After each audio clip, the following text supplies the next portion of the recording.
Well, greetings and salutations, everybody. Welcome to the best damn movie-related show on the planet Earth, the John Campea Show, coming to you from right here on my YouTube channel. I'm, of course, your host, John Campea. It's an awesome honor and privilege, as it is every day, to have you, my international friends, joining me as we talk about our favorite things in the world, guys, movies, and movie news, and all that sorts of good stuff. Now, it is Friday. Congratulations, you made it through to the end of another week. Being Friday, I am flying solo today. No Rob, no Kaori, no Ashley. I like to give everybody the day off on Fridays when I can, so it's just going to be you guys and me talking about some good stuff. Got a number of things to talk about. Star Wars, Knights of the Old Republic stuff. Picard dropped a new trailer. I went to go see Aladdin last night. We're going to talk about my thoughts on that in just a second. But before we get to all that stuff, got a few things to cover off the top. One of the things is this.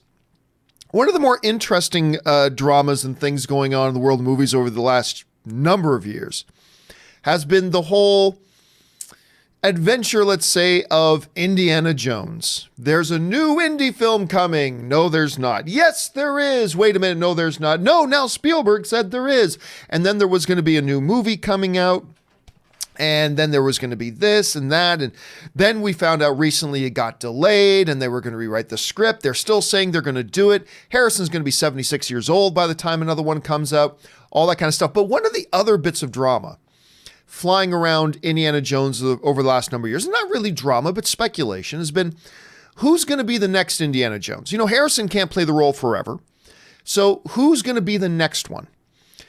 Are they going to reboot Indiana Jones at some point? Will they just bring in a younger version of Indiana Jones? What are they going to do? Is it going to be Chris Pratt? Is it going to be a few others? Well, anyway, Harrison Ford was on doing the morning talk show route, and they just recently asked him, what do you think? Who do you think is going to be the next Indiana Jones, Harrison Ford? And this is what Harrison Ford had to say. He said the following. This is from our friends over at Cinema Blend. He wrote, "Nobody is going to be Indiana Jones. Don't you get it? I'm Indiana Jones. When I'm gone, he's gone. It's easy. Nobody is going to be Indiana Jones. Don't you get it? I'm Indiana Jones. When I'm gone, Indiana Jones is gone. It's easy." So, now look, the tone of the interview was done in such a way that you could interpret that what he was saying was joking, but there seemed to be a jovial nature to it, but he was being serious. There isn't going to be another Indiana Jones. I'm Indiana Jones, and that's it. Now, let's say for a second, let's operate on the assumption for a moment that that's exactly what he means. That he's going to be Indiana Jones. Nobody else is going to be Indiana Jones. I don't know what kind of rights he has to the film if he got looped into being part of the rights ownership by doing more films. Who knows? But let's just for a moment assume that this is straight up. There ain't going to be another Indiana Jones. I'm of two minds on that. On the one hand, I like new iterations of stories and characters. They don't always work out, but sometimes they're great, and I like seeing new approaches and new iterations of classic characters. So there would be a part of me that would love to see a Bradley Cooper, a Chris Pratt, a Chris Pine, hell, some unknown actor take another shot at being Indy. I'm for it. That's fine. On the other side of my brain, there's something that seems appropriate about it that, you know, Harrison Ford's Indiana Jones, and that's it.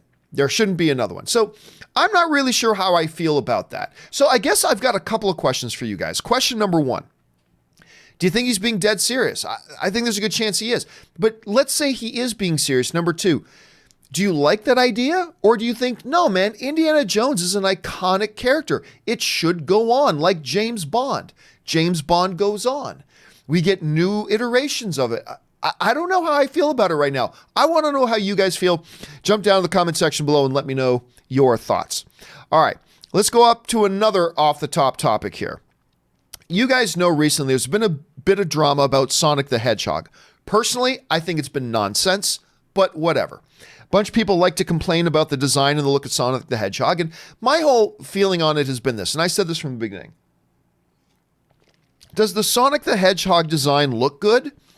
No. But understand this. There is no iteration of Sonic the Hedgehog that's going to look good.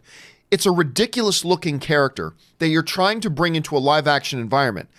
Sorry, newsflash. It's going to look ridiculous no matter what you do. Sorry, it's going to look bad and it's going to look ridiculous no matter what you do. You try to bring that ridiculous looking character into a live action environment, it's going to look ridiculous. Now, that's not to say they can't redesign it and make it look a little bit better than it does. But honestly, I don't understand that. I looked at the character and I was like, that looks like Sonic the Hedgehog. What's everybody crying about? That looks like Sonic the Hedgehog. Oh, you don't think it looks good? Well, it's not going to look good no matter what they do. Like, you do know that, right? You know it's not going to look good. But you can make an argument that maybe a redesign will make it at least look a little bit better. That's possible, sure. Now, one of the questions that came up, though, when they announced that they were going to do a redesign of the character was, well, gosh, how much further back is this going to push the movie? Now, I propose that it probably won't affect the timeline of the movie all that much, because I'm going to oversimplify it here. But basically, in character animation, there's several things that needs to be done. There's the design of the character, there's rigging the character, and then there's the animation of the character. In a situation like this, what I said was, well, you know what? Really, all they have to really do is do a redesign of the character and then apply that redesigned character to the rigging that's already set up and to the animation that's already been laid in. Redesigning the character, while it may seem like a really huge, monumental thing that they'd have to start from scratch, it's actually not that big of a deal. I mean, it's a big deal, but it's not that big of a deal. You know, it's like you write a 10,000 page book and your main character's name is Yusuf, and then you decide, no, I want his name to be Frank. So you'd think, well, that's going to take you forever to go through every one of the 10,000 pages and change Yusuf to Frank, when in actuality, all you have to do is use find and replace. Find Yusuf, replace with Frank, and then the system does it throughout. If you just apply a new design to the character, if you're not affecting the rigging of it too much and you're not changing the animation, it's still a project, but it's not like it would set it back a year or two. Anyway, all that to set up this, that they have announced this morning that they have indeed pushed back Sonic the Hedgehog. It was going to release later this year, but they have now officially pushed it back 4 months, and it's now, I believe, going to come out in February of 2020. Now, 4 months isn't a massive push. That's not huge. It's a little bit, it's significant, 4 months, but it's not like they pushed it back a year or 16 months or whatever.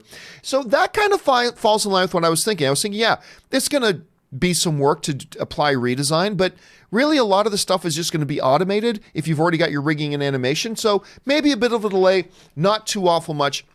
So apparently that's not what they're saying. The director came out on Twitter today and made the official announcement that they needed a little bit of extra time because of the changes. It's now going to come out in February of 2020.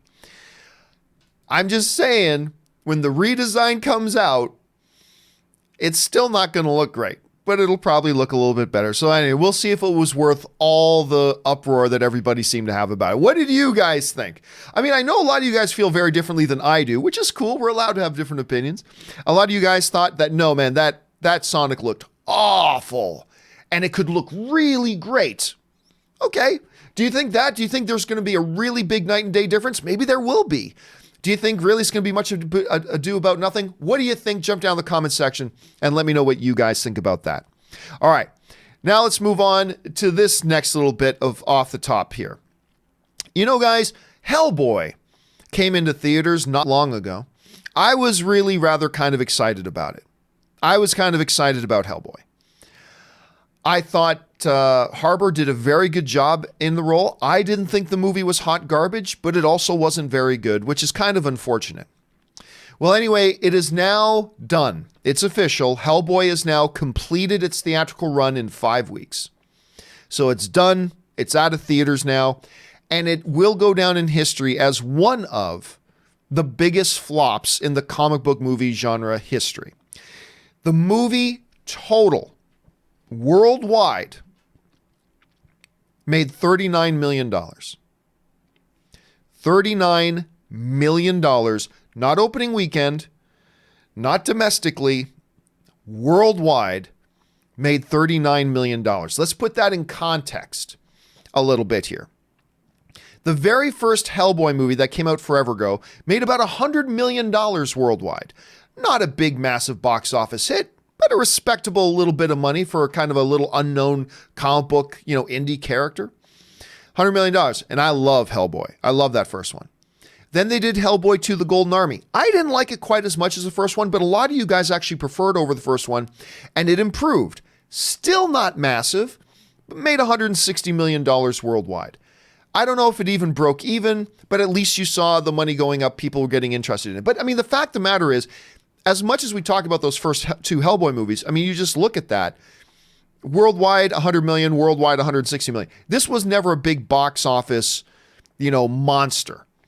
This was never a huge tentpole, IP or franchise by any stretch of the imagination. But you figured, hey, in this world of comic book movies, if we make another one, it could do even better than Hellboy, The Golden Army. Well, they made it.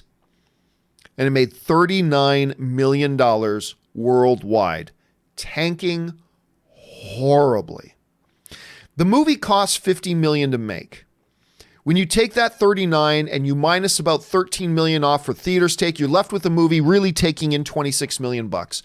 When you add the $20 million in marketing they did to the film, you're talking about a film that cost them $70 million, pulled in 29. It lost them tens and dozens of millions of dollars.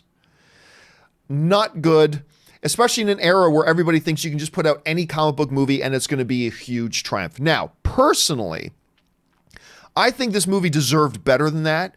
Again, I'm not going to sit here and tell you that Hellboy was a good movie, but I didn't think it was tremendously awful in it. I thought it had upside. Again, I thought Harbour was really good in it. Some of the mythology in it was pretty good. Some of the battles were great. Overall, still a little bit of a poor movie, but man, I thought it deserved better than 39 million bucks. But anyway, that's it. It's done. The story has been now closed on Hellboy. Makes 39 million bucks in its entire theatrical run. What did you guys think about it? First of all, I know not a lot of you saw it, but if you did, what did you think about the movie? And also, what do you think about this result that it achieved? Are you thinking it deserved better? Do you think, nope, that's exactly what it deserved? Jump down to the comment section below and let me know what you guys think. All right, let's move on to the next little topic here. And the next thing we're going to talk about is last night, guys, I went to go see Aladdin. Now, Aladdin has had a little bit of a weird PR journey getting to this point. There was mixed reaction when they announced that Will Smith would be the Genie. I actually thought it was a great casting choice because you needed somebody with a really larger-than-life personality to be the Genie, much like Robin Williams was. But somebody who is not Robin Williams, somebody who's not just going to do an impersonation of Robin Williams. So you needed to find that really delicate balance. And when they announced Will Smith as playing that role, I actually thought that was a pretty good choice. I thought it was a pretty good choice. Now, Mina Massoud, who plays Aladdin, never heard of him, so that's fine. Naomi Scott, I actually like her. So I thought that she's beautiful, she can sing, she's got talent. Yeah, she looks like she'll be a great Jasmine. So I was fine with all of that. Then the first trailer comes out. And most people were not happy. Most people, we get that first look at Genie where he looked all Ghibli and just something didn't quite look right. And they made the decision for some reason to make that our first exposure to Genie. Turned a lot of people off. A lot of people didn't like what they were seeing. Then a couple of later trailers came. People got kind of on board with it. Then Disney didn't release the review embargo till the day before the movie came out, which to me is always a massive red flag. And I told you guys, this is not a good sign. Disney always shows tons of confidence in their properties. For them not to lift the review embargo till the day before is a terrible sign. And I lost a lot of my enthusiasm. I lost a lot of my faith. Well, I went to go see Aladdin last night with my wife, Ann. I'm going to tell you what's up. It's a fun movie. This is a good, fun movie. I like this movie. The movie is not doing great, by the way, right now on, let me just pull this up, on Rotten Tomatoes. It's not being treated very kindly on Rotten Tomatoes. Now, the majority of the critics like it. Right now, it's got a 60%. So the majority of the critics like it, but not a big majority. This movie deserves better than that. I honestly, I'm telling you what, is this going to be in the top 10 best movies of the year? No. Is this better than the original animated film? No. But I'll tell you what, there are a couple of things they do in this movie that actually improve upon the original animated. A couple of things they don't do so well. But I watched it. I was smiling again. I'll tell you what, like me and my wife, we sometimes have different opinions on movies.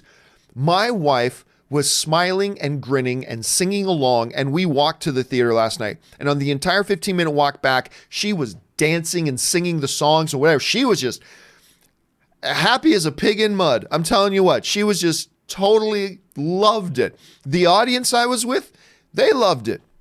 I mean, most people seem to like it more than I did. I thought it was quite enjoyable, but there was a great response to it.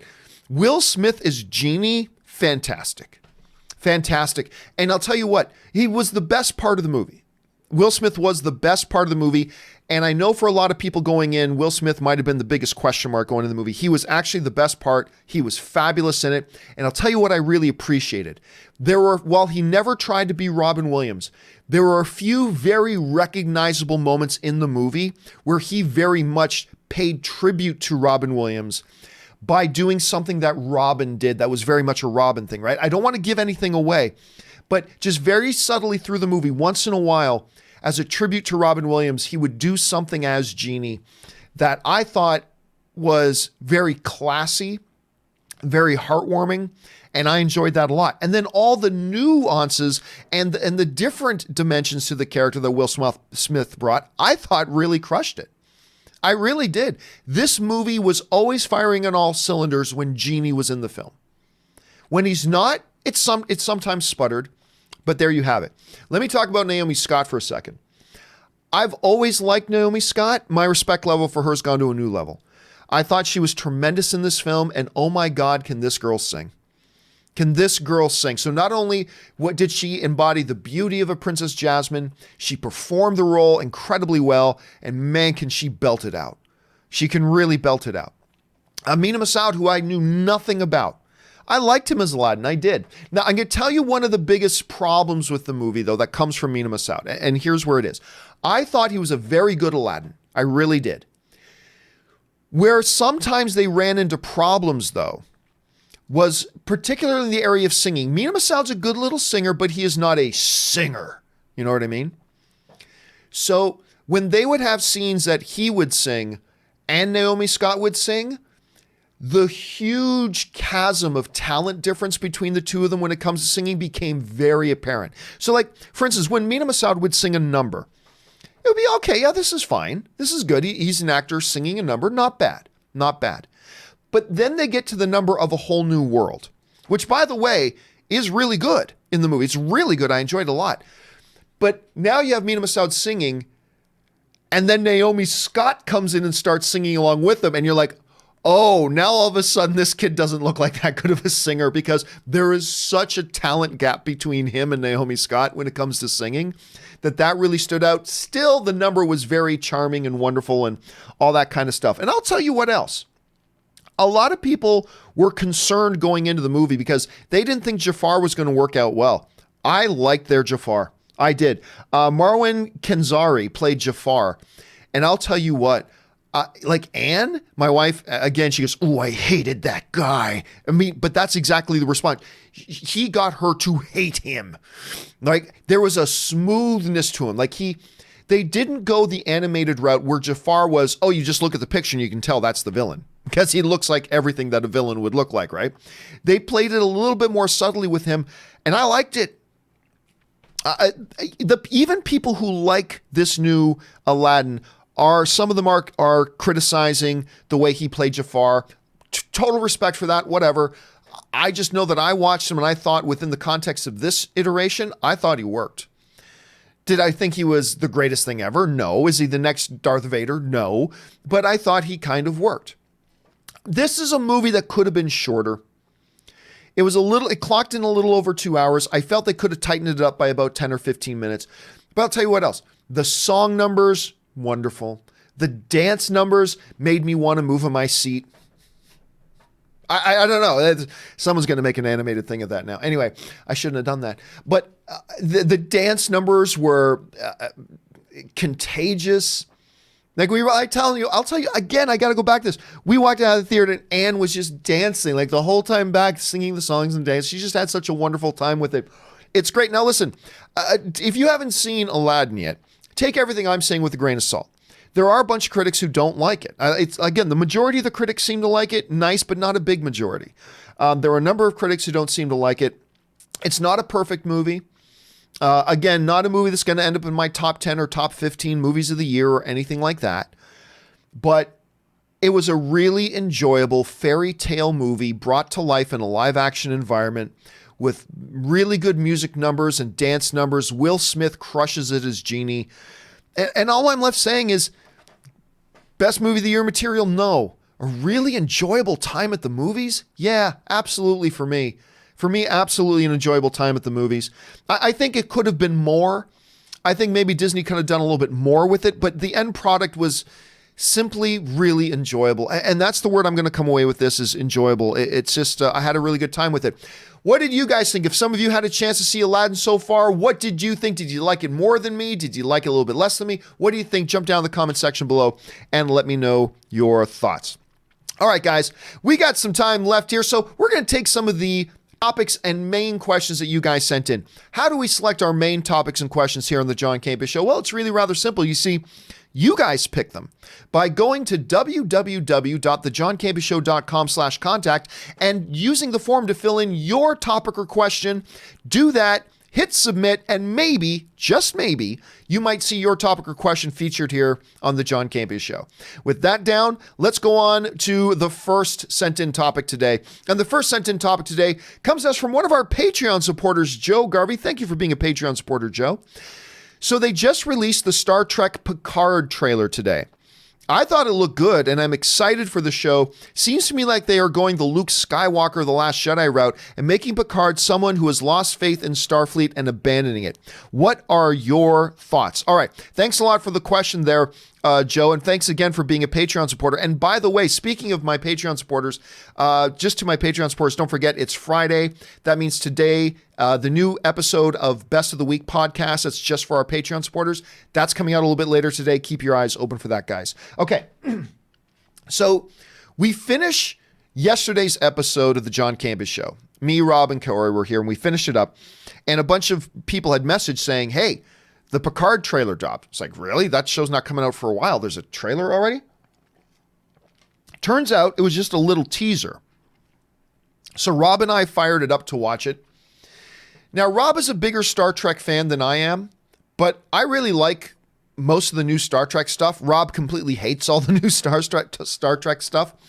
We especially differ on Discovery. I think Discovery is brilliant and fabulous and visionary and entertaining, and I love it. Rob absolutely detests it. So we have different opinions on that. So we watched the trailer, the teaser for Picard, and we both thought it was really quite good. Look, as a trailer, not so good. As a teaser, brilliant. You know, they go back to the vineyards. Of course, that's part of Picard's history, probably his brother's vineyard, who was his family's vineyard, all that kind of stuff. And you're right, they do kind of seem to set up in the narration that there's a little bit of a Luke Skywalker. It sounds like at some point, Jean-Luc Picard, one of the greatest heroes of the Federation, at some point lost faith. Now, what that entails specifically, I'm not really sure. There's a lot, maybe a key person to him dies as a result of doing something for the Federation or something else along those lines. Who knows? But whatever it is, it sounds like he withdrew from the Federation, went back to his vineyards, and just started picking up on the family business again to spend out the rest of his days. But it sounds from the teaser that the Federation needs him again. What that will be, who knows? Again, it was just a teaser. But I gotta say, understanding that we're just talking about a little teaser, I really quite enjoyed it. And I was very curious to know what Rob would think of it, because Rob hates everything that's new Star Trek. And Rob was like, yeah, that looks really good. And we both thought it actually looked quite good. So I don't know. It's not much to go on. Again, I don't want to get too excited about something that's so short and such a small little sample size. But I gotta tell you guys, I liked it. I thought it looked good. It's got me more excited for it. What did you guys think about it? Jump down in the comment section below and let me know your thoughts. All right, let's now move on to our final topic today before we go on to our live questions. And our final topic today comes to us from Mr. Yasman300, who writes, greetings, John. Robert and Ashley. Well, Robert and Ashley aren't here right now, obviously. BuzzFeed released a report saying that their sources told them that Lucasfilm has hired Leda, I'm going to mispronounce this name, I know it, Leda Kalogridis, anyway, to write the script for a Knights of the Old Republic film. All right, thanks a lot for that, guys. Now listen, there has been for a long time, Knights of the Old Republic is one of the most popular games that's ever come out of the Star Wars franchise. It then had a re-release. I remember when it got released on mobile, when they put it out, they put out an Android edition for it. I got that on my phone. I was playing it like crazy. Then there was talk about a remastered version of the game, and then that got shot down. Now we know we got the Benioff and Weiss movies coming. Some speculation has been going around that it might take place in the Old Republic era, although there's been nothing to confirm that. Then at Star Wars Celebration, Kathleen Kennedy dropped a hint that they might be working on something with Knights of the Old Republic. Well, according to these reports, it's gone beyond might be working on something. Here's what it said in BuzzFeed. BuzzFeed News, right? A movie based on Star Wars Knights of the Old Republic, the beloved video game first released in 2003, is currently being written by, again, I'm going to stumble over this name, Leda Kalogridis, who also worked on Avatar and Shutter Island, the Martin Scorsese film, for Lucasfilm. 3 sources close to the project told BuzzFeed News. In the Knights of the Old Republic game, the player helps fight an uprising against the Republic led by the villainous Darth Malak, a Sith Lord. And of course, those who are entrenched in Star Wars lore also know that Darth Revan plays a significant role in that as well, and that's got people really excited all at the same time. So, what's going to happen? I think there's a couple of possibilities here. The first possibility we should acknowledge here is that the report is wrong. That's a possibility, that the report is wrong. Although it does seem oddly specific. I mean, having a specific screenwriter attached and all that kind of stuff. So let's take that into consideration. This report may be wrong. Let's go on the assumption for a moment that it's correct for the sake of the discussion. What do I think about this? Well, there's a couple of different possibilities. One possibility is that this could very well be the Benioff and Weiss trilogy. I mean, the assumption has been that Benioff and Weiss are going to be writing their own thing, and that's kind of what I think is going to happen, probably. But who knows? There's a possibility here that they're just overseeing and shepherding the whole thing, and they got this other writer to write, and maybe this thing she's working on is that. Because if it's not, if what she's working on is not for Benioff and Weiss, then I've got to ask what the hell's going on. Because right now we've got 3 dates, 2022, 2024, and 2026, and they're going to be the Benioff and Weiss films. They have not yet officially said what's happening with Rian Johnson. Is that trilogy still happening? If it is, does it not come out till, 2028? And if you are doing what Bob Iger said you're doing, we're going to space out Star Wars more. Well, what's this new Knights of the Old Republic trilogy? Is it going to come in 2035? Is that when it's coming out? Like, why are you working on something now that you can't even get around to for another decade? It raises a lot of questions. Then it raises another question. Could it be something for Disney Plus? That's a possibility that we hadn't considered. I mean, maybe it could be theatrical, but look, Disney is clearly going full throttle and going all in on this Disney Plus streaming service. That was the whole reason they did the Fox deal in the first place. Could it be that maybe this is something that's specifically being done as a trilogy of films just for Disney Plus, so they don't have to worry about the release date stuff? There's a lot of possibilities here. Now, I'll say this as well. While I get excited about the idea of a Knights of the Old Republic movie, I would be fine if it's not actually the story from the video game. I'd be fine. See, I even just like the idea of them doing any movie set in the Old Republic. Now, I generally don't like prequels. But the great thing about the Old Republic, which, I mean, and in the video game, it's set like 4,000 years before the events of the main Star Wars story. The good thing about Old Republic is that it's so far removed in time from the current movies that it's really not a prequel. Because once you go back more than like a couple of 100 years, you're telling entirely new stories with entirely different characters that you don't have to worry about bucking canon of the existing stuff because you're so far removed. You go back thousands of years to the Old Republic, and now you're in a time frame where you can do anything. Anything. Because even if you do things that are totally break canon, you can say, oh yeah, but over the next 1,000 years, it evolves into this, and that's how you get what you get in canon in the main Star Wars universe. So it's in the Star Wars universe, but it's so far removed in time that you literally have no handcuffs on you creatively, and you can do any movie you want. So I've been excited for a long time about the notion of doing any sort of Star Wars story set in the Old Republic times, and that could be interesting. Although I got to admit, I'd be more down mostly for the whole notion of just based on the video game. How close to the video game they'll be, who knows? Whether this is 100% true right now, who knows? But I'm sure we will find out more in the coming days. What do you guys think about a possibility of a Knights of the Old Republic movie trilogy? Do you think it's a bad idea? Do you think it's a good idea? If it's good, do you want to see it on the big screen? Or do you think this is something that's perfect for Disney Plus? What do you guys think about it? Jump down in the comment section below and let me know your thoughts.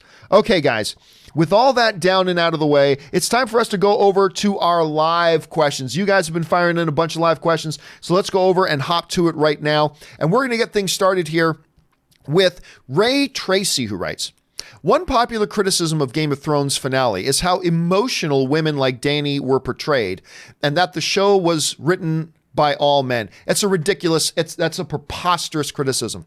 Have you seen Jon Snow and how emotionally he is? And by the way, Missandei, when she was about to get beheaded, she was a cold-blooded boss. She's like, yeah, they're going to cut off my head. Did she whimper whine? Nah.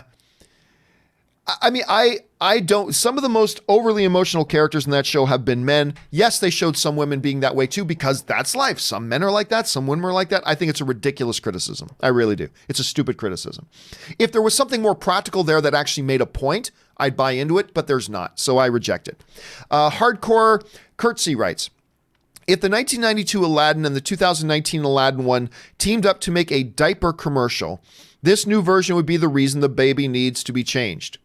Well, I mean, if what you're saying is that you think the new one's crap, that's your opinion. You're entitled to it, and your opinion is no less valid than mine. But I'm going to strongly disagree. DC Patience writes, rewatch the first Lego movie. Dang, it's great. It's unbelievable. I mean, that was a movie.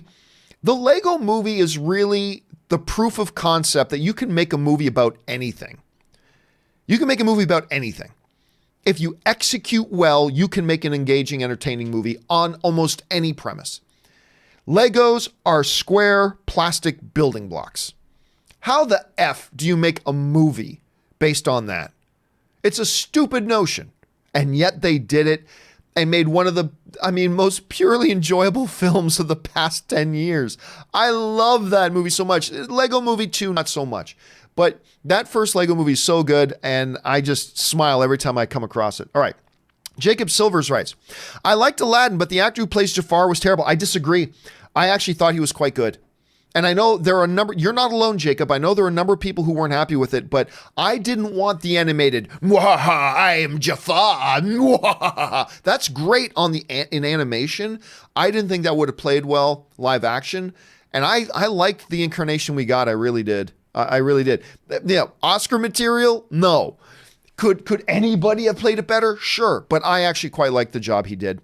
DC Patience writes, movies are expensive. Is Aladdin worth the price? I think so. I enjoyed myself. You're right. Going to the movies is expensive, especially somebody like yourself, DC, who has kids and everything. You got to get babysitters and blah, blah, blah. You got to be careful about going to the movies. I mean, that's why when people say, oh, you shouldn't listen to reviews, I think that's a ridiculous notion. Of course you should listen to reviews. You don't go out and buy a car without reading reviews. You don't buy a new laptop without reading reviews. Look, when you go into the movies, you are investing time and money. Those are both valuable resources. And yes, you should do some research before investing time and money. You should do some research before investing your stuff. So yes, do you just give all your decision-making power to critics? No, don't do that. But should you listen? Yes, you should. because it'll help you get, especially if you get in tune with certain film critics, it'll help give you an idea if it'll be a good investment of your money or not. Ultimately, you got to be the one to decide. I personally think Aladdin is worth a trip to the movie theater. I really do. Actually, Ann and we might go see it again tonight. We were kind of planning on seeing John Wick 3 again tonight, and John Wick 3 is better, but we might go see Aladdin again tonight. That was just us. Your experience may be different, though. All right. James Ido writes, saw The Accused 1989. What a hard watch. I can't even remember which the one that was. That's not the one with Madonna, is it? Hold on a second. Let me just take a look here. Oh, it's the one with Jay. Oh, yes, the one. How did I not remember this one? Yes. That is a hard watch, but it's an important film. And like Family Guy did very uncomfortable spoofs of that, but I think poignant. And I think they used humor in a way in Family Guy, not in The Accused. To drive that home. Anyway, you're absolutely right. That's a good way, but it's a hard watch. It's a great movie, but it's difficult to watch. And if you've seen the movie, you know what we're talking about. But yeah, strong movie, man. Strong movie. Thanks for bringing that up, James.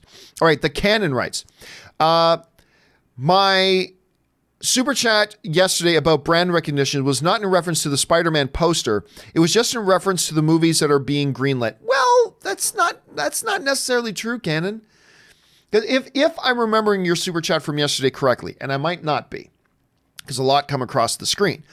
You were basically saying it feels like that's all studios care about now is brand recognition. That's not true. That's not true. Look, I'm going to pick a random month. Give me a second here. I'm going to open up Box Office Mojo.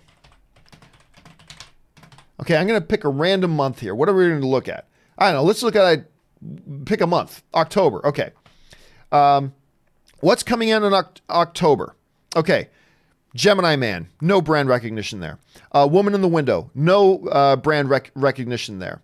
The Hunt, no brand recognition there. Bad Trip, no brand recognition there. Countdown, no brand recognition there. Black and Blue, no brand recognition there. The Last Full Measure, I don't even know what that is, to be honest with you, off the top of my head. No brand recognition there.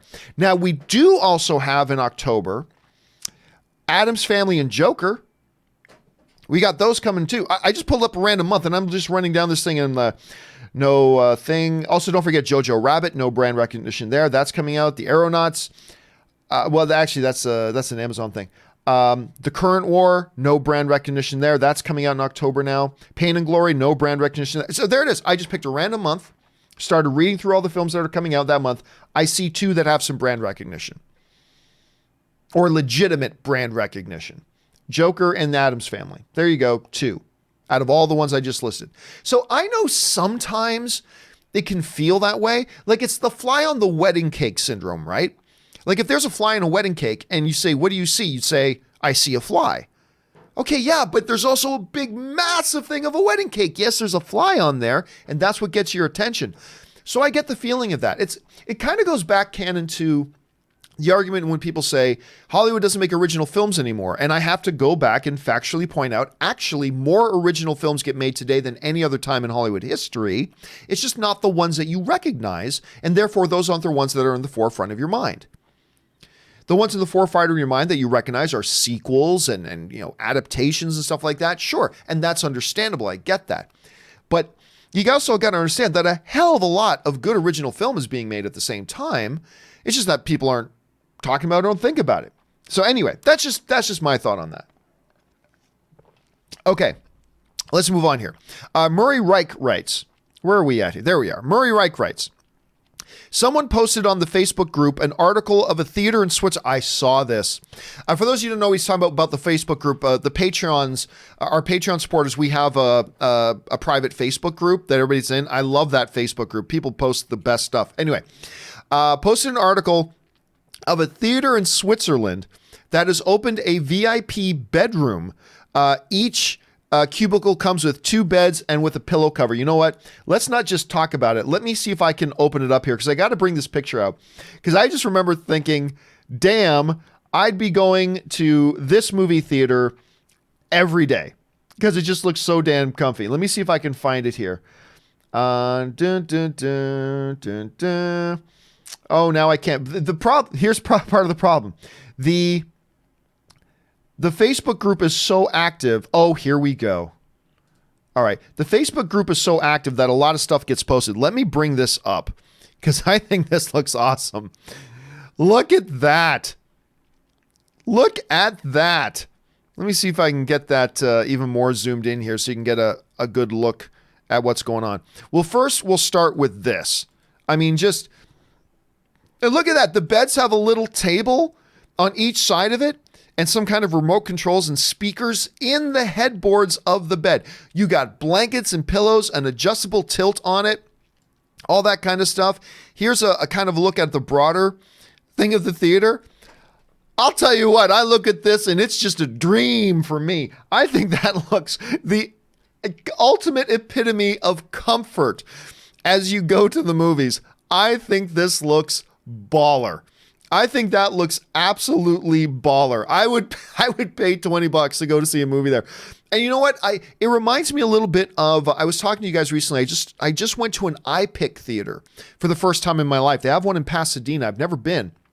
And we went to go see a terrible movie there, Pet Sematary. But it's kind of like this in the sense that each sets of two seats have their own private headboard that encases just your seats so there's privacy. And they're not beds, but they are fully laid out recliners that almost go 100% fully laid out, and they give you a blanket and all this kind of stuff. And so if you haven't checked out an iPic, it's the closest thing to this, but I look at that and I just think, oh my God, that's my dream. I would go to that theater every single week. But yeah, that's in our Facebook group, and I loved it when I saw that. All right. Paul writes, are you going to the Hollywood Bowl on October 5th for the Game of Thrones live concert? I attended it last year in Vienna and it was awesome. I'm probably not. And it's funny, Paul, you're not the first person to ask me that. I do go to a lot of shows at the Hollywood Bowl. It's a wonderful place to go see a show. But as of right now, I don't have any plans for that. But who knows? Maybe once we get closer, I might get enticed to grab a couple of tickets to that because it's only like a 20-minute drive for me to go to there. So maybe I will. We'll see. CJ Adams writes, you turned me on to Doom Patrol and Lucifer. What the F, John? Sorry about that. But yeah, they're so great. I love these two shows. Two of my favorite shows on TV right now. Again, Doom Patrol was one I wasn't even going to go see. I didn't even have any interest in watching Doom Patrol. I was not going to watch that show. And then a whole bunch of you guys turned me onto it and said, John, you got to watch Doom Patrol. John, you got to watch Doom Patrol. So I'm like, all right. And I checked out Doom Patrol and now I'm absolutely hooked. As far as Lucifer goes, I've been hooked on that show for years. I absolutely love that show. All right. The Bearded One writes, I saw Brightburn last night and I thought it was awesome. And that ending was a nice twist. I think the news clips at the end had me very excited. Be careful what you say, guys. I mean, I guess that wasn't spoiler territory. I haven't seen it yet myself.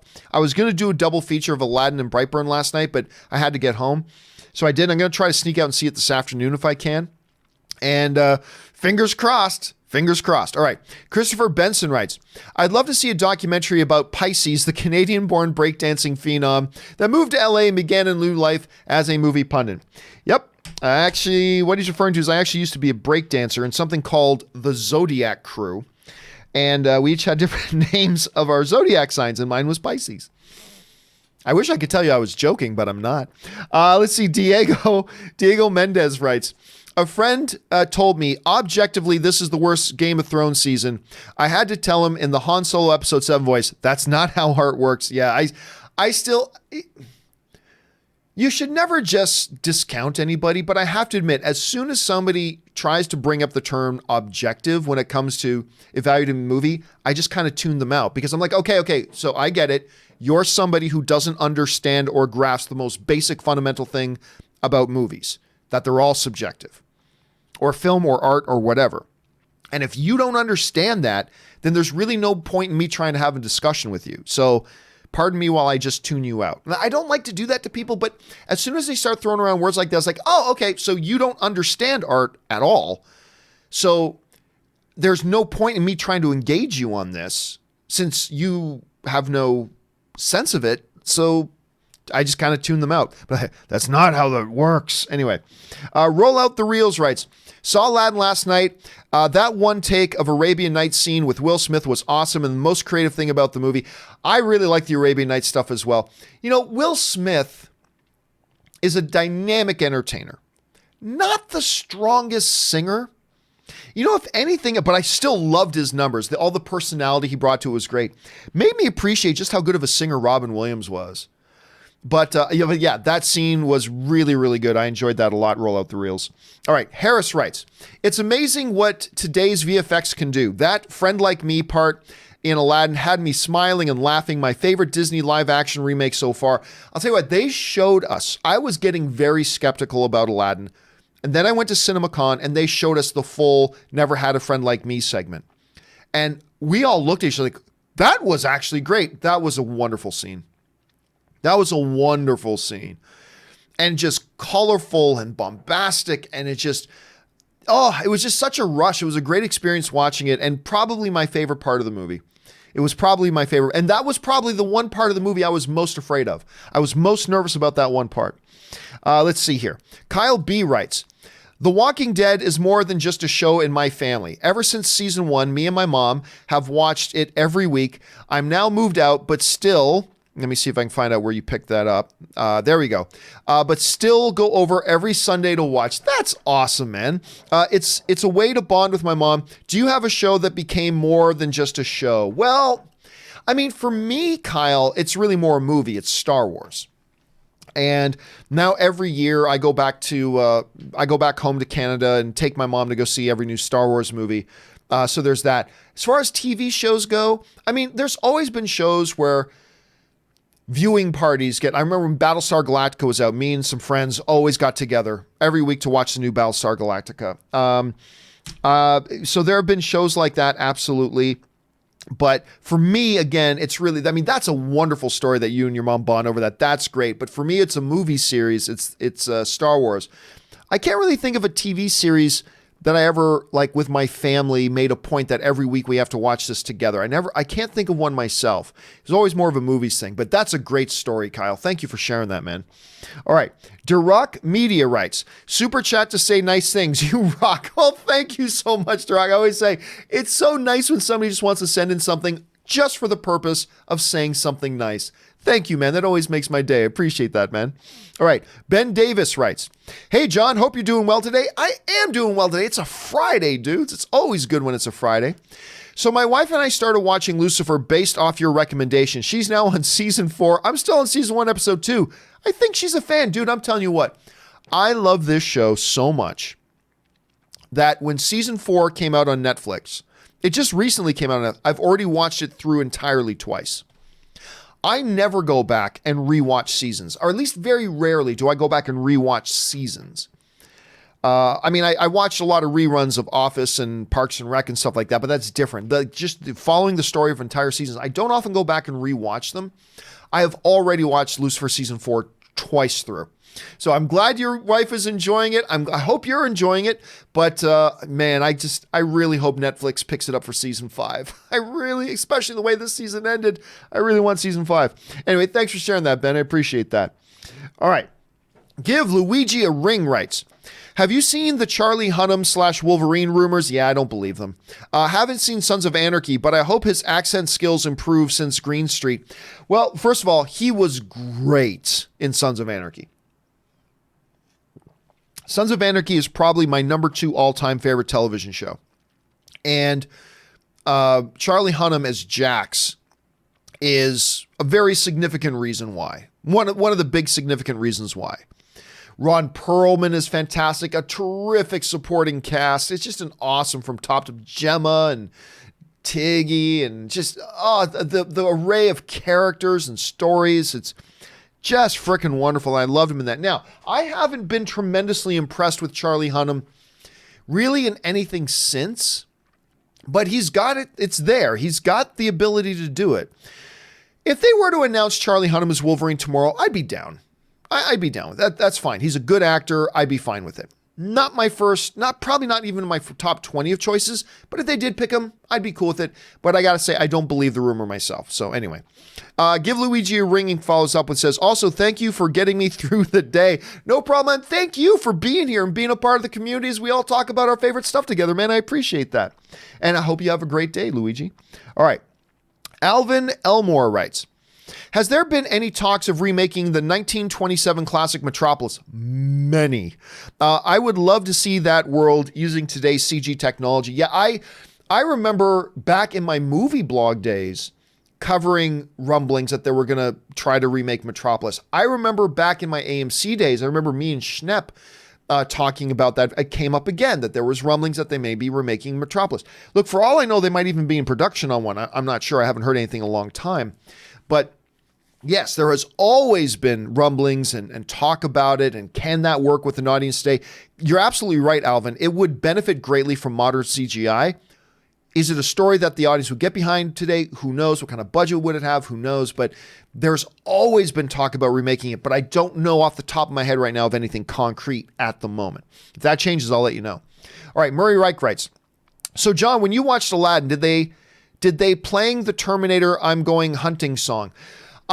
Here's the thing. Because my AMC theater's near me, and I actually didn't go to the AMC Burbank 16 last night. We went to the AMC 6, which is just a 5-minute longer walk up the road. There are actually 3 big AMC theaters all within 2 blocks of each other in my neighborhood. I'm not kidding. 3 of them. The AMC 16, the AMC 6, and the AMC 8. And they're all within a 5-minute walk of each other. Anyway, so all 3 of the AMCs near me that we walk to are all pre-assigned seating, which means the movie starts at 7. Ann and I didn't get to the theater till 7:20. Got our popcorn, got in, caught 1 or 2 trailers, and then the movie started because we have pre-assigned seating. We don't have to make sure we're there on time. We can show up there at the end. So I did not notice if they did play the new Terminator, I'm Going Hunting. Terrible music choice. If they did play that trailer, I missed it, so I don't know. Kyle B writes, oh, we already covered that. Again, Kyle. Santez Henderson writes, was prepared for Aladdin to not be good. Man, was wrong. Enjoyed the hell out of that movie. I didn't like Jafar, though. He felt the most out of place. Again, you're not alone, Santez. Like it was already mentioned earlier today, there are people who like this movie that didn't quite like Jafar. And I'm missing something on that because I did enjoy him in it. I like the more subtle approach to it. I loved Iago. I loved the parrot. They did I'm not going to give anything away, but they do such a different thing with the parrot that I was wondering how they're going to do it. And the way they did it, I thought was really clever. And I enjoyed the parrot, but I did like him. But you're not alone, Santez. Even people who like this movie are saying they didn't really love Jafar. I kind of thought he was pretty good, but that's just me. Glad you enjoyed it, Santez. All right, Chris Feldman writes, classic past movie you wish you'd seen in theaters. Oh man, there's lots. I think one that really jumps to mind, like I never saw Bridge on the River Kwai. I would love to see that on the big screen, but the big one is Ben-Hur. Just to see, like, because the scope of that movie is so huge, like the chariot stuff and all that. No CGI back then, folks. It was actually them doing it. I think Ben-Hur might be a big one to me. I'd have to put that one up there, Chris. That's one that would stand out a lot to me. I'd love to see that one on a big screen. Willow Yang writes, I heard that Daniel Day-Lewis is planning on serving as John Campea's microphone for a few months in preparation for his role as Felipe, the sentient dancing microphone. Any comments? All I'm going to say is that we all know that Daniel Day-Lewis is very, very much the model of a method actor. And I can neither confirm nor deny, as I've been saying very, very steadfast here, Willow. I can neither confirm nor deny any reports that me and Daniel Day-Lewis have been having lunch recently talking about a Felipe the Sentient Dancing Microphone movie. I can neither confirm nor deny. Just going to leave it at that. Allow the fog of war and mystery to stay in place, Willow. Luke1234 writes, oh, another nanobot regenerating Terminator, yawn. Well, I mean, once the technology gets to that place, what are the Terminators supposed to do? Go backwards in technology? Look, so the technology came about for the Terminators in Terminator 2.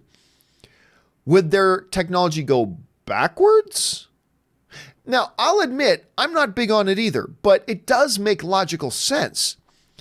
If that's what the Terminators can do now, you can't suddenly take that ability away. Or you'd have to come up with a reason about why the Terminators suddenly think, oh, this wasn't good for us to use. It clearly is pretty good to use. So I'm not worried about that at all. I'm more worried about, does the movie execute? That's what I'm worried about right now. They got a really good director on board who did Deadpool.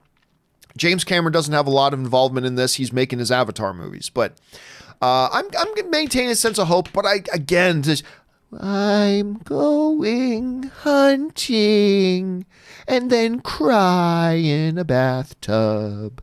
I'll never understand that. How that music choice got put into that trailer and it passed through several levels of executive approval going, yeah, that music in that trailer is great. I give my approval, send it up to the president. And the president goes, yeah, oh, wow, that music works great for that trailer. I don't know how it ever got past that. I don't want to harp on it too much. It's just that the visuals of that trailer were clearly trying to set a certain tone, while the music choice was a complete antithesis of what the tone the visuals are trying to tell, and it just really undermined it. Really undermined it. I still thought it was a pretty good first trailer, but it could have been great, and I'll never understand that music choice. Chris Feldman writes, would you say demand for Terminator is greater outside the U.S.? Well, I don't live outside the U.S., so I'm not really sure. I'm not quite sure what the international market for Terminator is. I do know this. As a very recognizable IP, you do a Terminator great, it'll bring the audiences back. I think the audiences are kind of fatigued on Terminator, but you make a great one, like out of nowhere, make a great one, I think the audiences will come back to it. Now, you're asking an interesting question, Chris, about the demand for it inside versus outside the U.S., the domestic box office here. I can't really address that. I can't really address that because I just don't know, but it's a fascinating question. Now that you mentioned, I should look up, historically international box office numbers versus domestic box office numbers on the Terminator franchise. That'd be an interesting thing to look into. I'm glad you brought that up. All right. JB Bonifacio writes, saw a pic of your streaming setup. Holy hardware. Yeah. Let me see if I can pull this up here quickly. I'm not sure that I can, but I will try. Just for those of you who have not seen it, if you want to see what I'm looking at right now, yeah, there it is. I'll bring this up. So I am sitting here in front of my broadcasting setup. Here is a picture of what I'm looking at. Let me scale this up for you here a bit. Here we go. So here's my streaming setup. Now, everything here is actually I use everything here.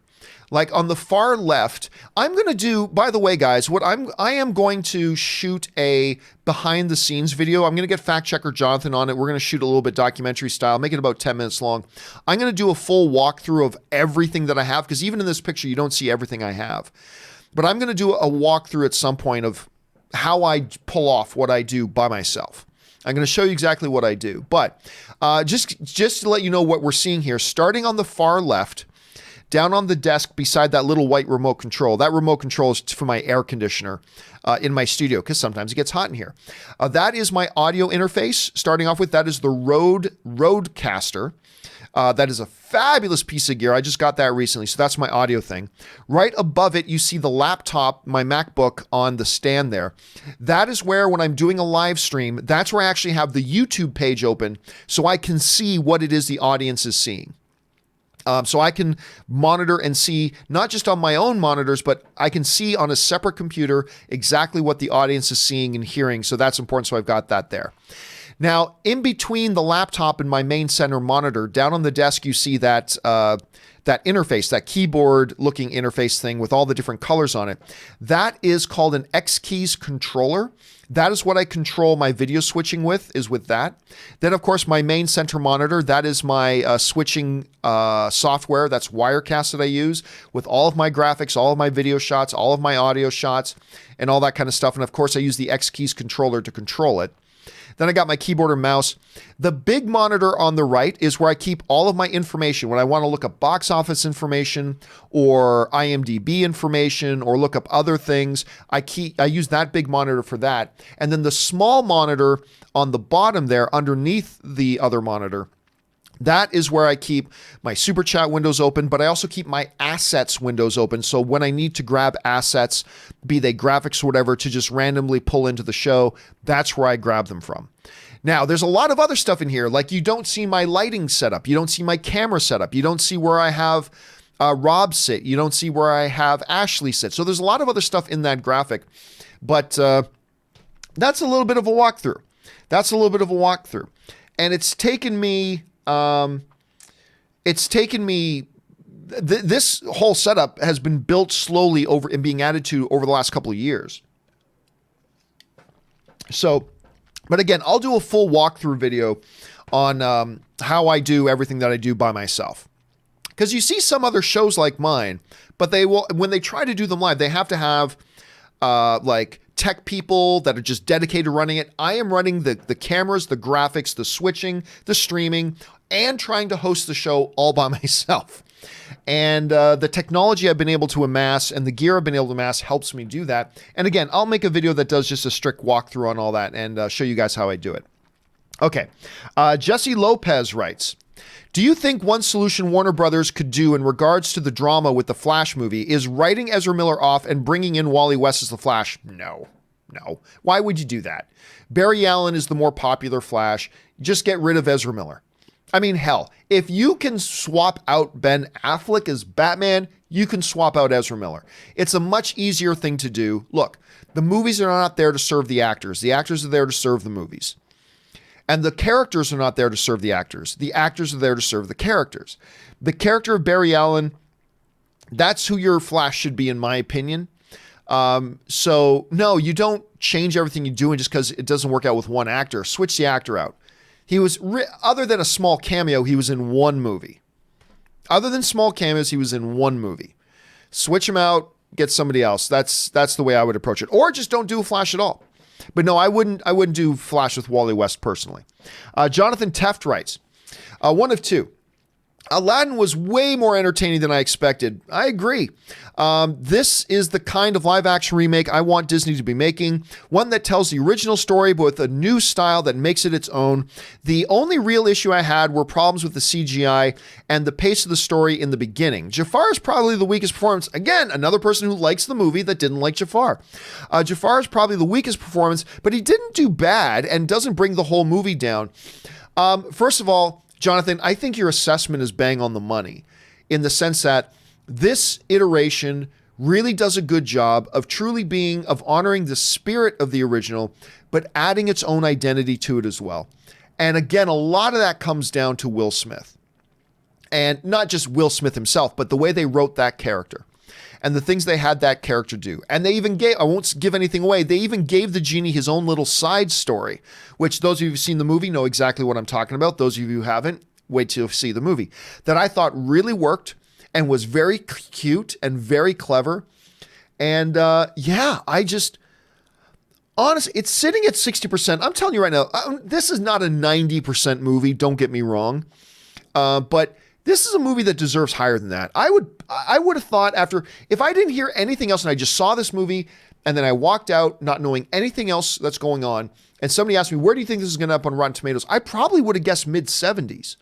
That's where I think this movie deserves to be, mid-70s. But, there's a few people don't like it. And again, I like Jafar, but a lot of you guys who do like the movie seem to not like him. So all fair, Jonathan, but for the most part, I completely agree with your assessment of the film. That's a good observation. All right. DC Patience writes, is John Wick 3 worth the extra $85 to get a sitter? Woo, is that what it's costing to get a sitter these days? Damn. I mean, holy crap. But I guess because you're gone for 3 or 4 hours, you're not paying a kid $4 an hour. I guess it would be expensive. Look, it's hard to say. because I don't have kids. But it all depends on how much you would enjoy the film. All I know is that I enjoyed it quite a bit, and I'm going to go see it again. So mine is but one voice. But since my voice is the only one I've got, I will use it to tell you that I think it's worth it. And I think you'll have a good time. Again, man, babysitting is no joke, man. Babysitting is no joke. Maybe we should revisit that whole thing about theaters having daycare. Anyway, I would say yes, but again, that's a lot of money. So you got to make that decision for yourself. But as far as my one voice goes, I will use my voice to tell you that I do think it's worth it. All right. Murray Reich writes, I hate when some people who put spoilers in the title of a review, like the ending for Brightburn movies, like Endgame, I would still enjoy this, but is different. People who put spoilers in the titles of their videos. Now granted, again, it depends because different people have different interpretations of what is a spoiler, right? Because there are some things that there's information in movies that I do not believe entails spoiler. But then again, you got people like, in this, I'm just using this for example, say, I don't know, say I was doing a review for Sixth Sense. Sixth Sense review. Bruce, a ghost all along, makes it worth it. Now that sounds ridiculous, but there are people out there who do that with their titling. Like put the big major twist. I'm not talking about little pieces of inconsequential information that are in a movie. Not everything is a spoiler, in my opinion. But there are people who do stuff like that would put their titles, Sixth Sense, Bruce Willis as Ghost movie is great. It's like, you just gave away the most. There are people who do that, and I really wish people wouldn't do that, Murray. What you got to do is that the viewers got to take ownership and jump into those comment sections and say, guy, dude, look, appreciate you doing a review, but please change your title. Do not give away the major twist of a movie in your title. You're ruining it for people who don't want to know. Anyway, there's that. Jonathan Teft writes, do you think the combined worldwide box office of both Toy Story 4 and Frozen 2 can be more than Endgame? I don't know if it was you, Jonathan, but somebody else has already asked me that exact same question.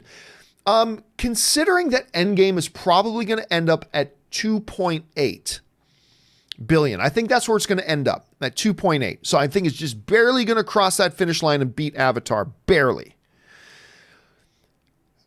At 2.8, that means Toy Story 4 and Frozen 2 have to average 1.4 billion each. I think that's a tall order. I think they both have the potential to be billion-dollar films. They both have high potential to be billion-dollar films. But can they average 1.4 billion each? I'm going to guess no. Anything's possible, but I'm going to guess no at any point. Rasheal P. writes, John Wick 3 was great, amazing action, also funny. I've seen it twice already. I got to see it more times. Yeah, I love this movie. It, to me, is the most pure, entertaining movie I've seen this year. And yes, that includes Endgame. I'm not saying it's overall a better movie than Endgame. Don't get out your pitchforks. But on a pure entertainment level, I haven't seen anything as purely entertaining this year as John Wick 3. I'm blown away by how purely entertaining it is. James Welsh writes, the Rocketman soundtrack is good. Taron nails it. Man, I remember I watched that first video that came out with him singing with Elton John. I'm like, oh my God, this kid's got pipes. Cannot believe how good he sings. I'm really looking forward to the movie. Rager8 writes, now that Thrones has ended, I'm waiting to find a new show to watch. Would you recommend Lucifer, The Wire, or Sons of Anarchy? Thanks, love the show. Well, you're talking about three great shows. Three great shows.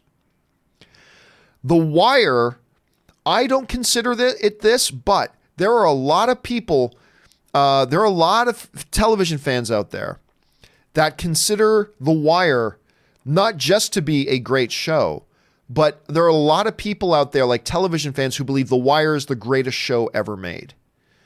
Now, I was late to the party in The Wire. I just finally watched it about 3 years ago, and it's really good. I wouldn't call it the best show ever made, but there are a lot of people in television who consider The Wire maybe the greatest show ever made. I love Lucifer deeply, but Sons of Anarchy is my number 2 all-time favorite show. So if you're telling me that right now you could only watch one, I would say go to Sons of Anarchy. Go to Sons of Anarchy and enjoy. All right. Co-Stark 180. That's a really generous super chat, man. Thank you for sending that in, dude. Thanks for supporting the channel on that level. Mel Gibson announced a sequel to The Passion of the Christ a while ago. Any news about it? Apparently we'll cover Jesus in Hell, rescuing the saints from the Old Testament during the 3 days of his death. I'm excited. I hadn't heard that part. That sounds kind of silly, to be honest with you. That sounds actually really silly to me, to be honest with you. As a former theology student, I could also tell you that sounds completely wrong, but whatever. It's funny, Co-Stark, because I've had a number of people recently asking me about this, about any news on the sequel to Mel Gibson's The Passion. Not a lot. Not a lot outside of when those original announcements were made, so I don't know if it got shelved. I don't know if it's in production right now, for all I know. I simply don't know. But, I mean, look, there's no denying that first one made a lot of money. It made a lot of money, especially compared to its budget. It made bonkers money. It was a huge blockbuster. It's a no-brainer that you might want to attempt in a sequel, and they did announce it, but I have heard it's gone quiet ever since then. Now, that could mean that it's on the shelf, or it could mean they're working very diligently, just very quietly and behind the scenes. Which one it is, we don't know yet. But I certainly hope it's a different premise than the one you just laid out, because that does not make any sense at all. So I hope that's not true. I hope that's not true. Okay. Co-Stark follows up with, also, have you seen The Passion of the Christ? If so, what are your thoughts? Yeah, I mean, I'll be honest with you. I'm not the biggest fan of The Passion of the Christ, to be honest with you. And it has nothing to do with the themes or anything like that. I just wasn't that taken with it as a movie. It's not bad. I just personally wasn't all that taken with it as a movie. When you look at the incredible filmography of a Mel Gibson as a director, it's probably my least favorite movie that he's directed. Again, not bad, but probably my least favorite that he's directed. Let's see. Carlos Eskimo writes, I like that name. What movies made you legit angry when watching it? Like, it depends on what you mean. Like, legit angry as in the subject matter is just, they're trying to get my blood boiling and it makes me angry? Or are you talking about, I hated it so much it made me angry? So I don't know what it is you're asking. Let me go on the assumption that you're asking what movie was so bad that I watched it, it legitimately made me angry watching it. Transformers The Last Night. I couldn't help but be angry, mostly because you did it again. You suckered me into coming here to watching this, a movie with so much potential, and you just treat the human race like they're so stupid. And when I mean the human race, I don't mean the human race in the movies. I mean us, the audience. That Assassin's Creed, and part of that was my own fault because I had pinned a lot of my hopes that Assassin's Creed would be the movie that would come in and usher in a golden age of video game movies, and it didn't. And then there are some movies that I've walked out of. That The Ringer made me angry. I understand what their intention was, and their intentions were good, but the way it executed came across as very offensive to me. So there was that. So not many, but a couple of them. there have been a couple. All right. Brian Rogers writes, "Hey, John, saw Rackaman, loved it. It's lovely. I'm hearing nothing but good things about it, Brian. I am hearing nothing but good things about it. And I love Taron Egerton very, very much. So I'm looking forward to seeing it. Thanks for throwing in your thoughts on it as well." James Boner sends in a really big super chat. Thank you so much for supporting us that way, James. James writes, "Watched one of my all-time favorites the other day, 12 Angry Men with Fonda. Such a 1957, if I'm not mistaken. Such a simple premise, 12 people in one room for almost the entire length of the movie, but one of the best movies ever made, in my opinion, and one of the greatest examples of single environment movie making." Now, it doesn't all take place in there, but like there are some movies that all basically take place in one place. Single environment filmmaking. I'm fascinated by it. There was a great example of that. Ryan Reynolds did a movie a few years ago, I believe called Buried, where the entire movie from start to finish is Ryan Reynolds by himself in a box, buried alive. That's the whole movie. Fascinates me. Anyway, 12 Angry Men was nominated for 3 Academy Awards back then. It was nominated for Best Picture, Best Director, Best Writing. All the biggest awards. Didn't win any of them, I don't believe. But that movie has kind of become a template that if you've never seen 12 Angry Men, it's like The Godfather. If you haven't seen it and you watch it for the first time, you're instantly going to recognize a ton of movies that have been heavily influenced by 12 Angry Men. Much like The Godfather. When you go back and watch The Godfather for the first time, if you haven't seen it, like instantly light bulbs are going to go off by all the movies you've seen in your life that have been heavily influenced by The Godfather. 12 Angry Men's another movie like that, and it's a great one. Guys, listen to James's advice here. If you have not added 12 Angry Men to your repertoire as a film fan, if you haven't seen it yet, do yourself a favor, sit down and watch it. It's some excellent, excellent filmmaking. Thanks for bringing that up, James. All right. Nathan Oswald writes, I finally got around to watching Thor Ragnarok. And man, it sucked. Really? You didn't like it? I also finally watched Guardians 2. Highly enjoyed it. See, I'm not terribly... I like Guardians 2. But I thought it was a pretty good step down from the first Guardians. I hope James gets it back on track for Guardians 3. Don't get me wrong, I don't think Guardians 2 was bad. Not at all. I enjoyed it. I did. I enjoyed it. But Guardians 1 is so freaking good that I hope he gets back close to that. And that's a shame. I think Ragnarok is one of the best MCU movies they've ever made. So many dark things happen while it's also one of the funniest at the same time. They juxtapose that so perfectly. I just thought it was wonderful. What Taika Waititi did with that franchise was great. Big moneymaker for the company. Love that movie. But hey, it's all subjective, man. If it didn't work for you, it didn't work for you. Nothing wrong with that. All right. Doshi writes, I saw Aladdin and loved it. Better than the original. I don't know that they say it's better than the original. But that's just me. But I do think there are, like I said, there are certain ways in which it actually kind of improves upon the original. Some ways it doesn't, but some ways it does. But I just think it's enjoyable, and I'm glad you liked it to that level, Doshi. All right, Patrick Conway writes, Maze, Linda, and a Metadeal were hilarious together. Dude, again, for those of you who don't know, a Mazikeen, Linda, and a Metadeal. Mazikeen is a demon from hell. That's one of Lucifer's chief torturers. And a Metadeal is an angel who is Lucifer's big brother in the movie. And Linda is Lucifer's therapist. Yes, Lucifer's therapist. This show's so freaking good. But yes, I love those three, Patrick, whenever they're on screen together.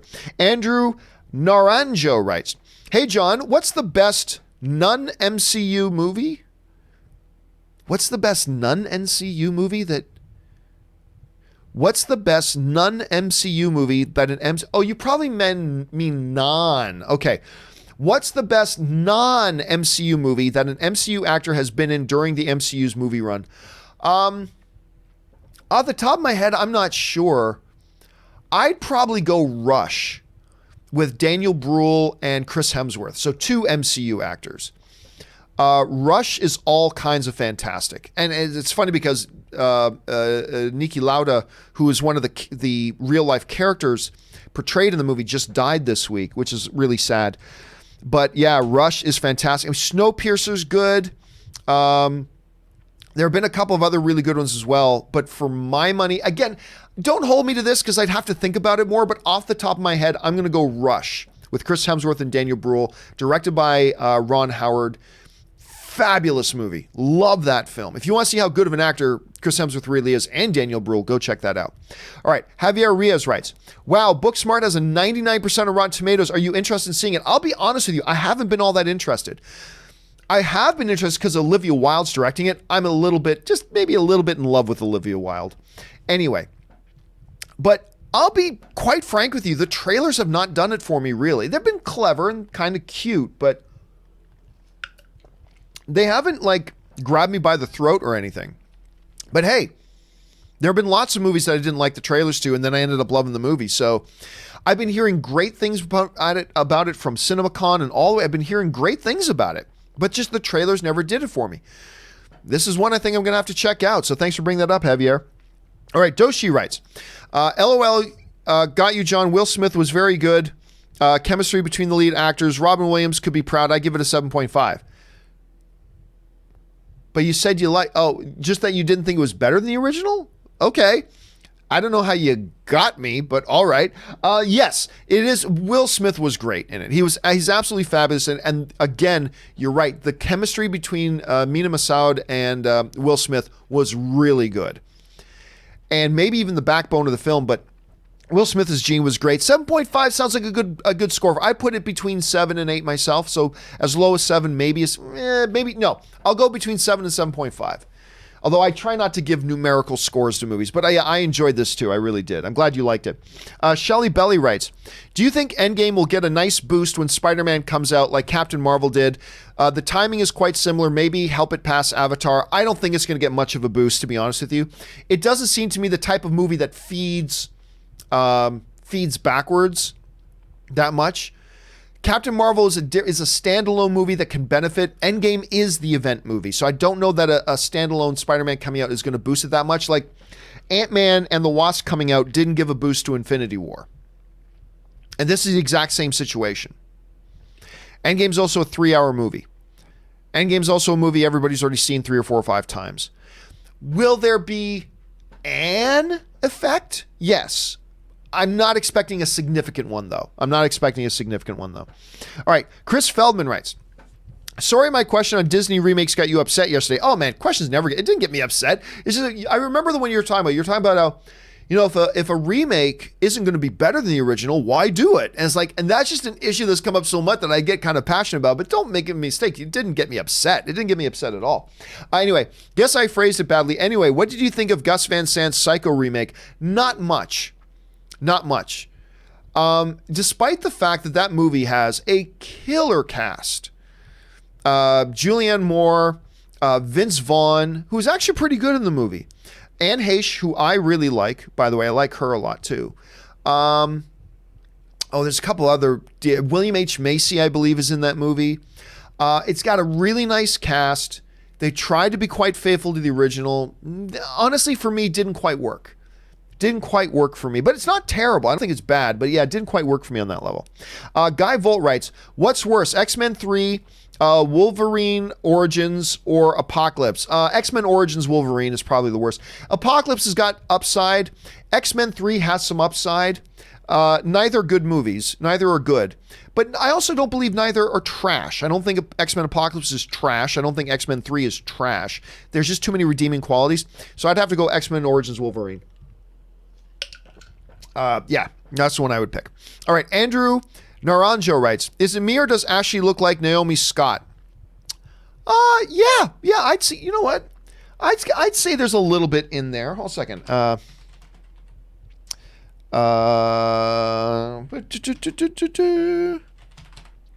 Let me see if I can find one.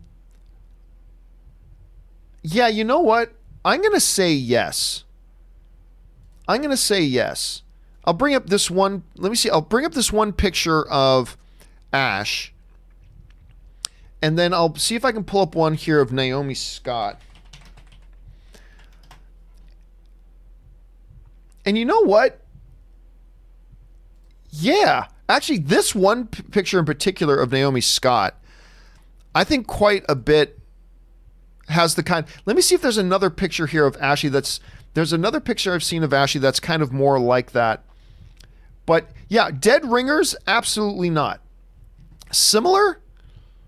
Yeah, I'd see some similarities there. I mean, hair is obviously totally different. There's a bit of a shape of the face is a bit different too, but I see a little bit of that in there. Sure, I'll go with you on that. Let's see. William Rivera writes, hey, John, Rob, and Ash. Well, it's just me today. It's Friday. Just started watching The Expanse on Amazon. So good. And I gotta, as a sci-fi nerd, I freaking love that show so much. I know you guys have seen it, so what's your thoughts on it? Yeah, I was very late to the party. It was only about 2 months ago that I started watching it, and I binged how many seasons are there? 3? I think I binged all 3 seasons in like 2 or 3 weeks. I got caught up on the show. Really enjoy it. And now it's been saved by Amazon, and they've got a new season coming out this year. I'm excited to see what direction they go. It's really good sci-fi. It's really, really good sci-fi. And the good mystery to it, good sci-fi element to it, the mythology behind it all, the whole idea about the political environment between Earth and Mars and the Belters. Great allegories for things going on in our world today. It's smart. It's poignant. I like it.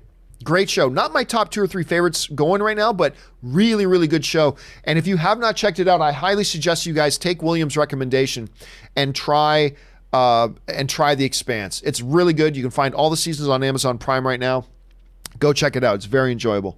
All right. Joseph Formato writes, "Hey, John, you didn't get to my question yesterday, but all good. Do you think the new Terminator will be better than the previous sequels after T2 Rock On?" Well, Joseph, actually, I did get to your question. Now, I don't always have time to get around to all the questions that get sent in on the John Campea Show, but any questions that don't get answered, I answer them later that day in companion videos. So this question was answered in the companion video that I put up online yesterday on the YouTube channel. So you can go find it there. But since you sent in the question again, I will answer it again. It's gotta be better. It's gotta be better. Now look, not everything Terminator has been garbage after Terminator 2, but there hasn't been anything great. The Sarah Connor Chronicles was pretty good, but movie-wise, nothing's been great.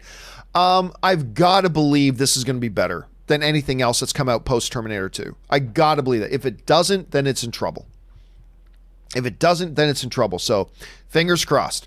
Ryan Lohner writes, Game of Thrones crew now saying that Jorah was going to live and turn against Dany before they changed their minds. I find that hard to believe. That would have been pretty inconsistent for the character, because that dude was so relentlessly devoted. Like, he was blindly devoted to Dany.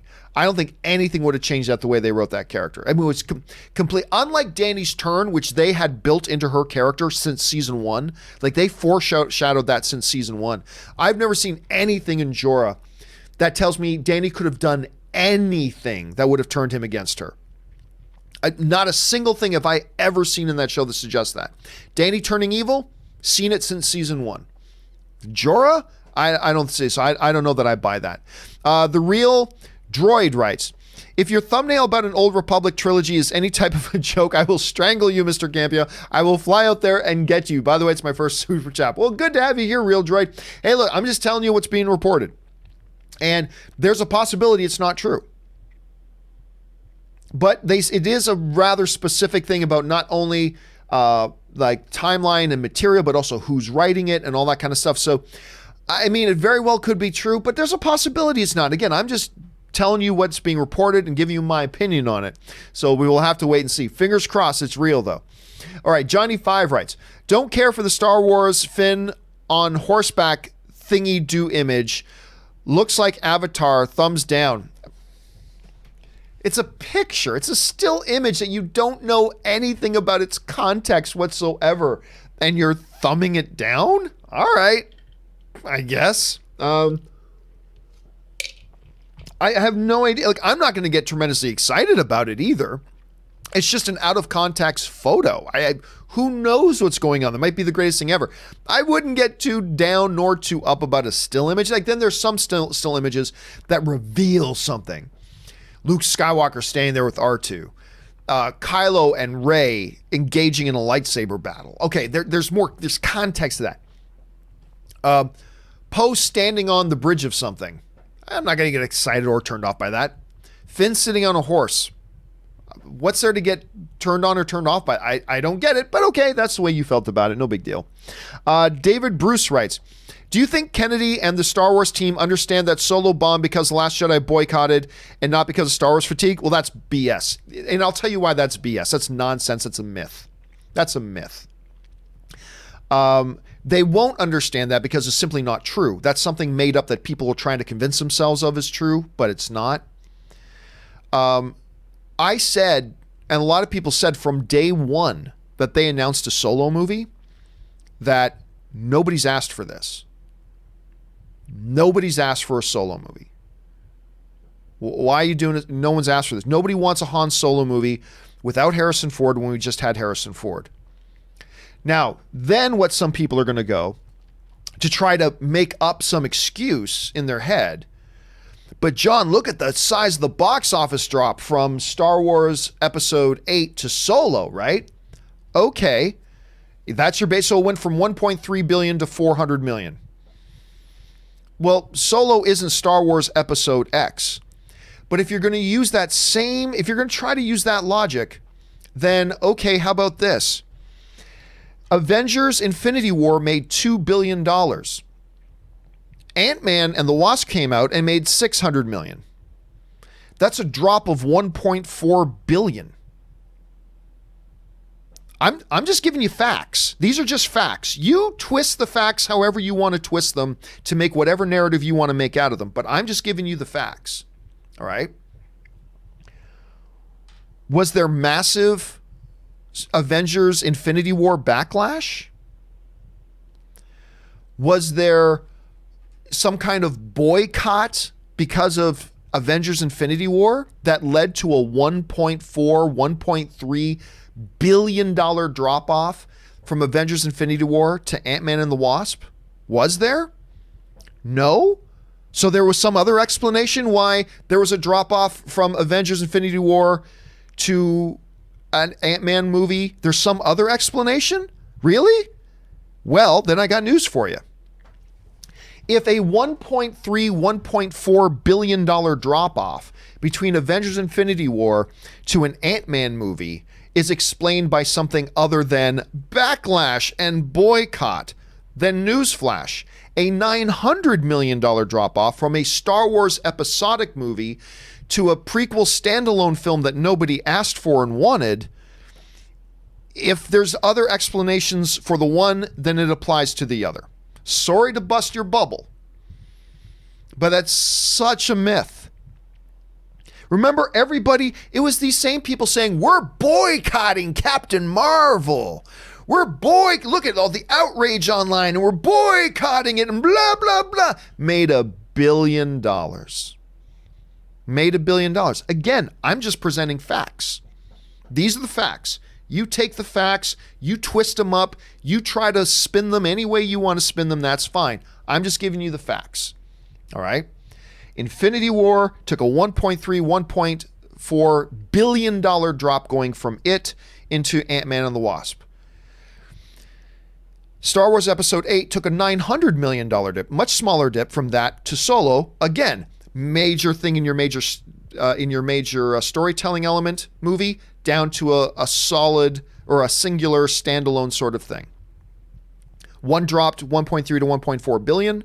One dropped 900 million. Then we had all the people then saying, boycotting Captain Marvel, it's going to flop, blah, blah, blah, made $1 billion. So again, look, you can believe whatever you want to believe. And I'm not telling you what to believe. I'm not telling you what not to believe. If you believe that, you believe that. And that's cool. You and I can have a difference of opinion on this and still be friends. That's the great thing about the movies. We can have different opinions on this and we can still be friends and have some passionate discussion back and forth. But from my point of view, it's just when you look at the actual facts and you look at data, well, this just happened here, same situation, but you're saying one is because of backlash and one isn't. You're saying one is because of a boycott and one isn't. To me, that's inconsistent.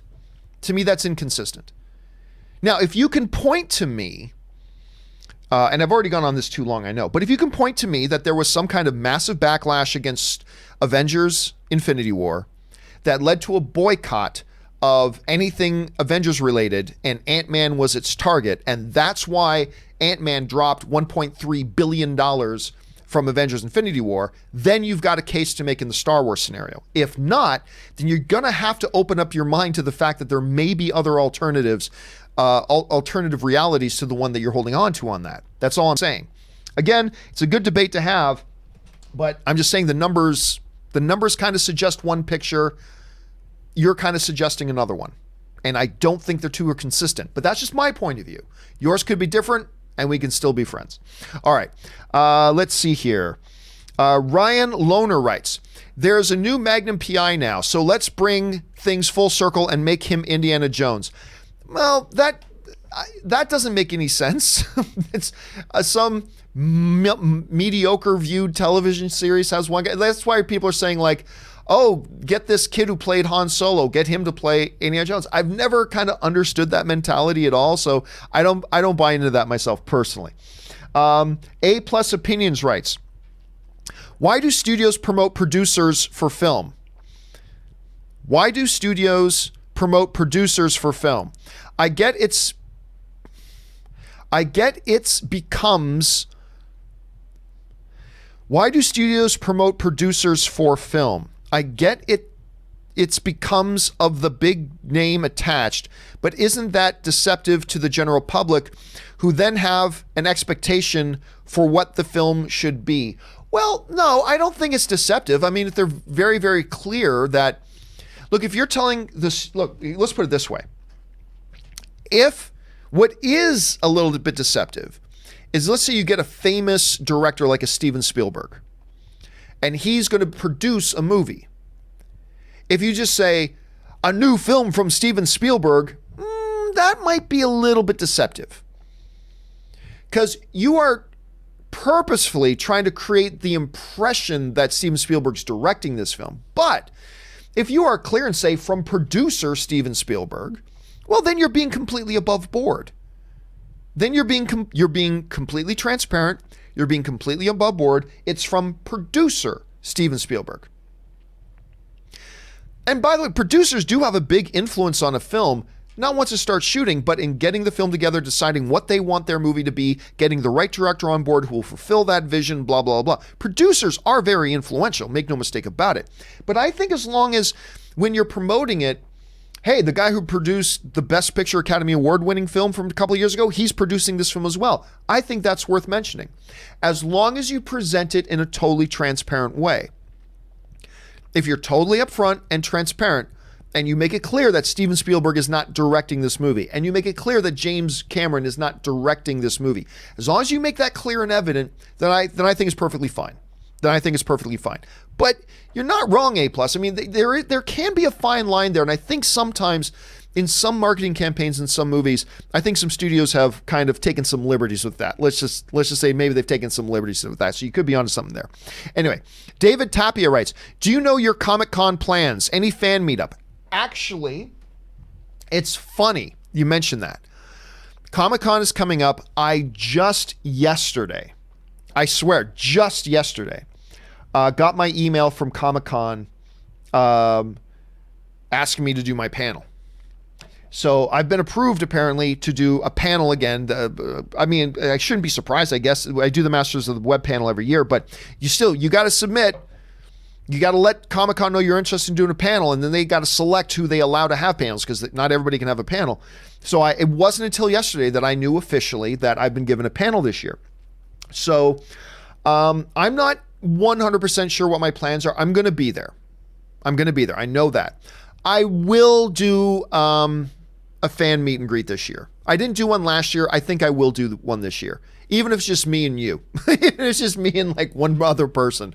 I'll probably do some kind of meetup at Comic-Con this year. So maybe it'll just be you and me, David, having a quick drink and enjoying Comic-Con. There you go. All right, Brandon Pinchebeck writes, Milk was a bad choice. Favorite movie quote. That is from Anchorman. Milk was a bad choice. That was such a good line. From such a great movie. Oh man, I love that film. Okay. Anyway, let's see. Steve James writes, have you heard anything about the Little Mermaid live action remake? Is it still happening? Dude, there have been I think there's 2 different versions in the works. If I'm not mistaken, I think 2 different studios. The last I heard about it, there were 2 different studios making Little Mermaid films. Because Little Mermaid is a public domain character. So anybody can make a Little Mermaid thing if they want to. So last I heard, there were 2 of them. I haven't heard any updates in a while, though. As soon as I hear any more, Steve, I will let you know. Maybe there have been updates and I just haven't noticed them. But off the top of my head, I haven't heard any new updates in a while. All right. Patrick, where'd Patrick go? There. No. Where's Patrick? No. Okay, here we go. Patrick Clare writes, first of all, congrats. Man, your show is great. Thank you so much, Patrick. I appreciate that, man. My favorite action movie is The Rock. I love The Rock.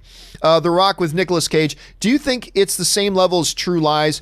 Keep up the great work, John. Big fan here from Brazil. I don't think it's on the same level as True Lies, because True Lies is my all-time favorite action film, period. But I love The Rock.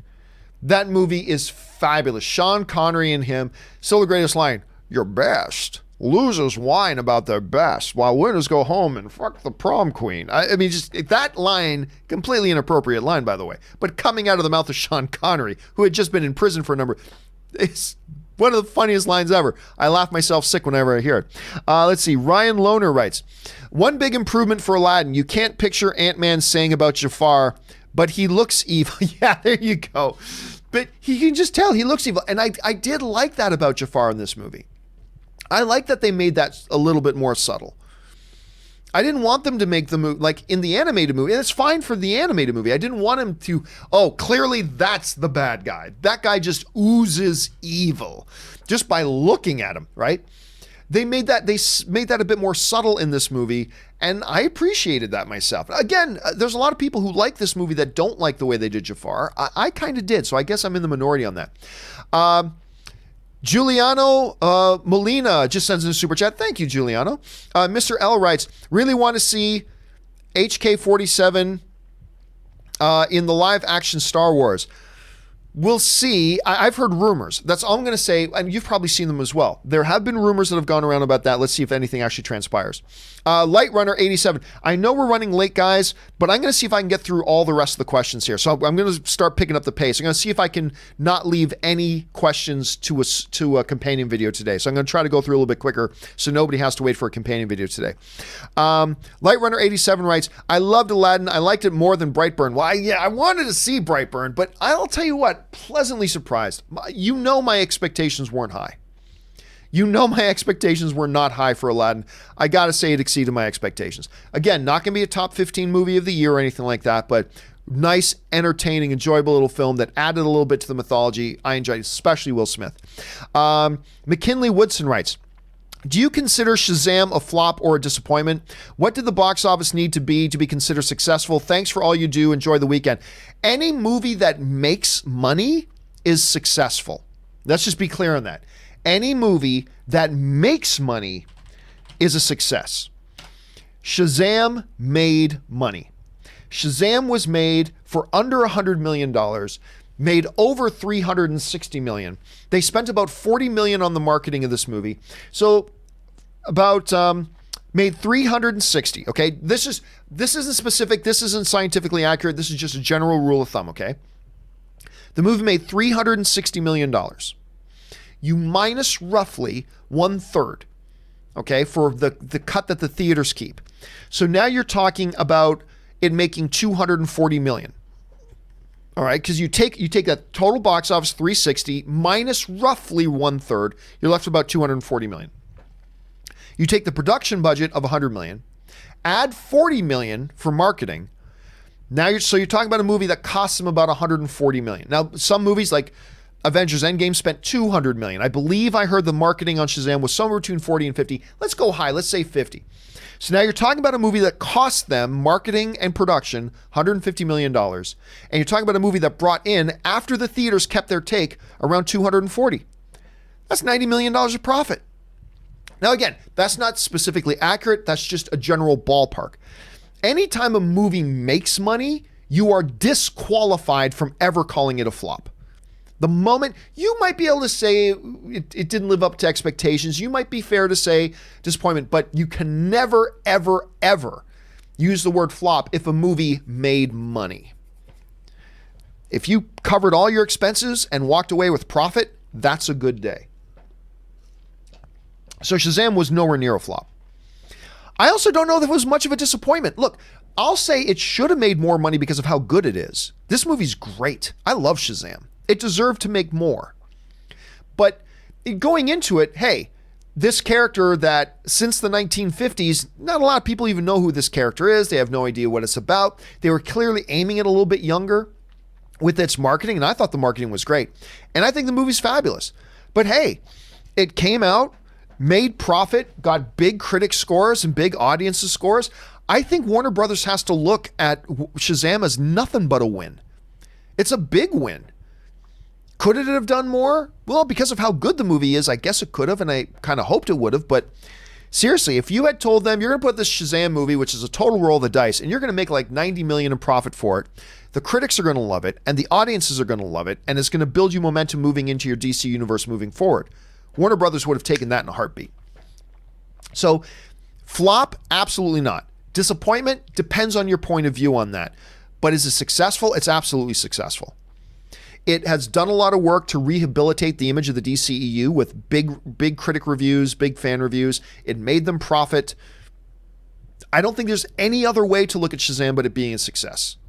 I think Warner Brothers crushed it with this movie.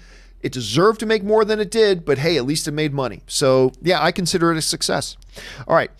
Fernando Alvarez Juarez writes, "Hey John, big fan and love to watch your show. Thank you so much, man. But because of school, I never get to see it live. But no school today. This is my first live stream. Keep it up. Well, I'm glad you're able to join us, Fernando, and good for you for putting school first. I sometimes get people saying, John, I'm in math class and I'm watching you on my phone and headphones right now. It's like, God, look, I appreciate that, but pay attention to your teacher, man. You need your education. But thanks for writing, Fernando. I appreciate that. All right. Ali Altali. I'm sure I'm mispronouncing your name, man. Forgive me.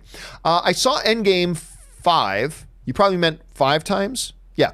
I saw Endgame 5 times, John Wick 3 times, Pikachu twice, saw Aladdin last night. We'll definitely see it 2 more times. They were all fantastic. I get angry at trolls trashing movies without seeing it. Oh, yeah. I don't mind people trashing a movie that they've seen and didn't like. That's fine. That's being a film fan. Nothing wrong with that. It is kind of perturbing to see people bashing movies they haven't seen. That's always been a head scratcher to me. That's why I love Rotten Tomatoes' new system where they are only showing results of fan reviews for people that they verify have seen the movie. That's great. You're going to have to explain to me why it's a good idea that they should let people review a movie that have never seen the movie. But anyway, there's no upside to that. But I'm with you. But you're right. It's been a nice little streak. I didn't think Pikachu was great, but it's cute and it's adorable. John Wick, fabulous. Endgame, fabulous. Aladdin, a really enjoyable time. I've been on a nice little streak of movies that I've been enjoying lately, which is always nice. So I'm glad you had a good time, Ali. All right. Chris Pivoto writes, "Hello, John. I emailed Tuesday about Star Wars. Was this read, reviewed, or are you not looking anymore for comments on that subject? Thanks, Chris." Well, here's the reality, Chris. People who submit topics, and again, I'll just bring this up, and you can submit a topic anytime. Going to www.thejohncampeashow.com/contact, submit your topic or question. Maybe you'll see it on the John Campea Show. That said, you got to understand that it used to be 100 a day. Now it's averaging between 100 and 150 or 150 and 200 a day get sent in. So you can email in, but that doesn't guarantee your question will be on the show. I only pick 5 per day. On Fridays, sometimes less because it's a smaller news day. But Fridays, I usually take less. But usually Monday through Thursday, we take 5 topics from those things you guys sent in. But you do have to understand that I need to find topics out of the 150 to 200 that get sent in every day. So if it didn't get used, that means it wasn't selected. That doesn't mean you can't send it in again later if you want to give it another try. But if it didn't get used, that means it didn't get selected. So just so you know about that. Meisha Eugene sends in a super chat. Thank you, Meisha. Evan Tainment writes, "Just got out of Brightburn. It was brilliant. I'm very excited about seeing that. Like I said, I'm going to try to sneak out this afternoon to go catch a matinee of it today because I'm hearing, listen, it's got an okay critic rating right now, but everybody I'm hearing from is saying they really like it. So I got to get myself out there to watch it." McKinley follows up with, "Thank you for being great." Well, thank you for that. I appreciate that. "Thank you for showing me how to be objective and understanding of different viewpoints. I appreciate you, bro." Well, thank you so much, McKinley. I appreciate that, man. And look, I have an ideal about what I think film fans should be. And let's face it, even I fail. There's a lot of habits that film fans have that drive me nuts, but that I do myself sometimes. That's why I'm always saying, it's like, hey, let's face it. We all whine and bitch and moan. I do it, you do, we all do this. I mean, there's so many traits about film fandom that I don't get right, that I try to get right, but I often don't get right. Just like everybody else. But at least we should be striving for that. And I appreciate that you would say that, McKinley. I appreciate that a lot. Thank you so much. It means a lot to me. All right. Seth Bain writes, "I know it's overkill, but I've been rewatching All 34 Godzilla movies to prepare for Godzilla King of the Monsters. I'm that excited. That, Seth, that is some commitment to an upcoming movie. Watching all 34 I'll tell you what, straight up, I'm sure Rob knew. I didn't know there were 34. There you go. You're watching all 34 Godzilla movies to prepare for King of the Monsters. That is some hardcore dedication. I really hope you like the movie then. I haven't seen it yet myself either. I'm seeing it this week. But I really hope you like the movie because that is some hardcore dedication. Okay, Rias writes, "Hey John, I am minutes removed from finding out, sorry, I lost it. Where'd it go? There it is. Hey John, I am minutes removed from finding out my dad just had his first heart attack. Scary, man. He's stable at the moment, but as a survivor, could you please give me some tips on how to adjust our lifestyles moving forward?" Yes, so not what some people don't know is I've had 2 heart attacks. Granted, they were all on the same day. This is back when I was still heavy into MMA, but I was in a Muay Thai class with James Sandman Irvin. You guys remember he was a UFC fighter. So I was in a class with him. Ann was off doing a jiu-jitsu class. We were at the UFC facility. And I had finished my workout. I had finished the class. And I was sitting down just waiting for Ann. So I wasn't even doing anything. I got this massive sharp pain. I won't go into the full story. Massive sharp pain. Thought I ripped a muscle in my shoulder. It eventually, they asked me, "Do you want us to take you to the hospital?" I'm like, "No, I'm fine." And it passed. And then about an hour later, it hit me again. And they took me to the hospital after that. And they said, "Well, I mean, you didn't have a heart attack, but we'll figure out what it was." And then they came back to me. It's like, "Oh no, you had 2 heart attacks." Scary, scary stuff. Some changes to make. Do what you can do to lessen stress. Just ask your dad if he wants to go for a walk. Maybe your dad exercise. Like I was exercising a lot when this happened. This is years ago now, but I was exercising a lot when it happened. I was just in my mid-30s when this happened to me. And the doctors explained it was kind of a fluke, but still it happened to me. And I don't drink. I don't do drugs. I exercised fiercely at the time. All that kind of stuff. And yet I suffered 2 heart attacks. So yeah, if your dad doesn't get a ton of exercise, just every evening say, "Hey dad, want to walk to the store with me or something?" Do that. You don't have to completely change your diet, but keep your eye on things that you're eating now than you did before. There's a lot of little things, and it all depends on what kind of heart attack your dad had. So there's not a one-size-fits-all answer, but I am not just a survivor. My cardiologist has given me 100% bill of health. Now, I haven't done much MMA since that happened, but I've even just recently been toying about getting back into it a little bit. My exercising has been a lot more low key, even though my cardiologist tells me I'm completely good to go 100%. Do whatever you want to do. I've been very nervous about pushing myself too hard, but I'm getting to the point now where it's like, yeah, maybe I should just get right back into it. So if I can do that, your dad can do it. So if they got him and he's in stable condition, the doctors today are great. I'm sure your dad's going to be good. So those are some of the suggestions I might give. But remember, I am not a medical professional. I am not a doctor. All right? Just be clear about that. The real person you should be getting your advice from is from the doctor, not me. I'm just telling you what I did. That's all. All right. Hiro Yui writes, "Have you seen Good Omens trailer? A-Prime's new upcoming show, star-studded cast looks good."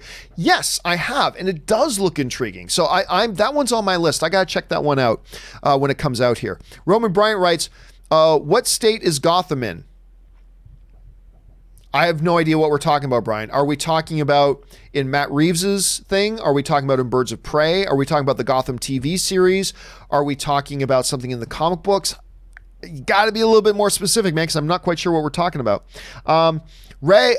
Ranger 8 writes, "What did you think of the Batman saving Martha scene in Batman vs. Superman? I loved it, just showing the pure brutality and terror of Batman." Loved it. Unapologetically, unswervingly, love that scene. Love that scene. That was probably my favorite scene in Batman vs. Superman. When he goes in there and just starts wrecking shop, God, I love that scene. I thought it was awesome.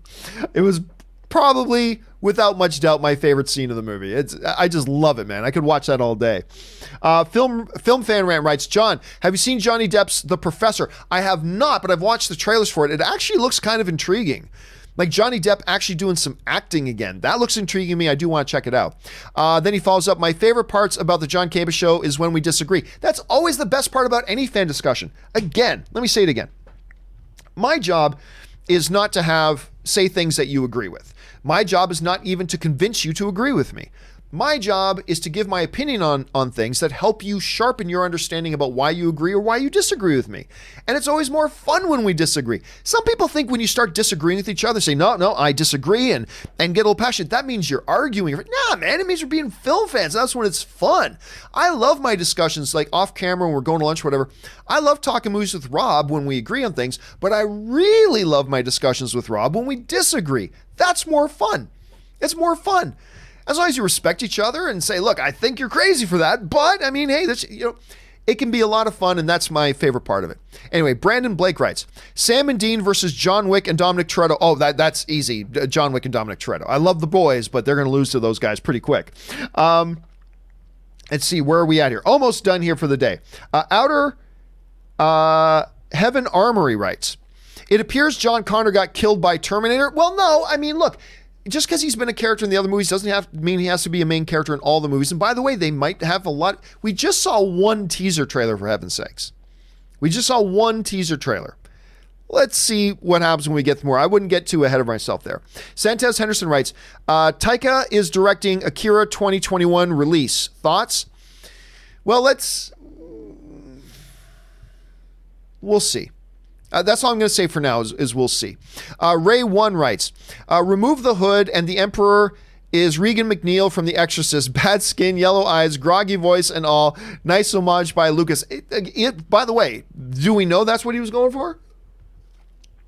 Because you're not wrong. You're not wrong. I mean, there's also some stark differences, but there are some similarities. I've never heard that was an homage by Lucas to that. I've never heard that, so I don't know if that's true, but if it is, that's actually kind of a fun fact. Alan Gonzalez writes, didn't like John Wick 3 as much as 1. Well, that's okay. John Wick 1 is magnificent. I personally do like John Wick 3 more. It is my favorite of the John Wick series. But hey, saying you don't like it as much as 1, nothing wrong with that because 1 is really just that good. Let's see. Alan Gonzalez follows up. Netflix will have Saint Seiya. Check it out. Never heard of it. So thanks for putting that on my radar. Just two questions left here. Chris Pivoto writes, hi, my email was for Star Wars position with your show. Oh, no. If you're talking about writing in and asking to be a host, I appreciate that. Thank you so much. But I am not taking resumes for people to be a co-host of a Star Wars show. I'm not going to, no. I'm going to have to find somebody who has a lot of YouTube experience, who is an excellent on-camera communicator and has experience of being an on-camera communicator and is a thoroughly Star Wars knowledgeable. I need to find that person. I'm not looking for people to send me. I'm not going to take random resumes from people. I appreciate that very much and your thoughts, and I admire your desire to do something like that. But no, I'm not looking for that. But thank you for asking. I appreciate that. All right. Chris Hamilton writes, have you heard about the petition to get Danny DeVito to play Wolverine? I have. WTF, 20,000 people have signed the petition. Yes, which I think is adorable and cute, but obviously nobody really wants Danny DeVito to play Wolverine. It's really just more of a lark and a joke. And it's a funny one, and it's great. It makes me smile and grin, but I shouldn't say nobody, because there might actually be some people out there to do, but for the most part, people are not looking for that or wanting that. And then just in the last second, Fernando Alvarez Juarez just sends a super chat to me. Thank you so much for that, Fernando. I appreciate that, man. All right, guys, that will do it for today's installment of the John Campea Show. We went a little bit long there, but that's okay because it's a Friday and it's a little bit more casual right now. Thank you so much for joining me. Listen, guys, don't forget, we've got open mic coming this weekend, both on Saturday and Sunday. Keep your eyes open for that. A little bit later today, we've got another Avengers Endgame supplemental video coming. Yes, another one that's coming up here. That's going to be, it's already recorded. I'm just going to upload it a little bit later today. Keep your eyes open for that. Again, if you're a Patreon supporter, don't forget that later today, the new Patreon-only podcast of Best of the Week is coming up. Keep your eyes open for that. And, of course, the John Campea Show with me and Robert returns on Monday. Make sure you guys set an alarm clock and join us back for that. That'll do it for me for now, guys. Thank you so much for being here. My name's John Campea, and until next time, bye-bye.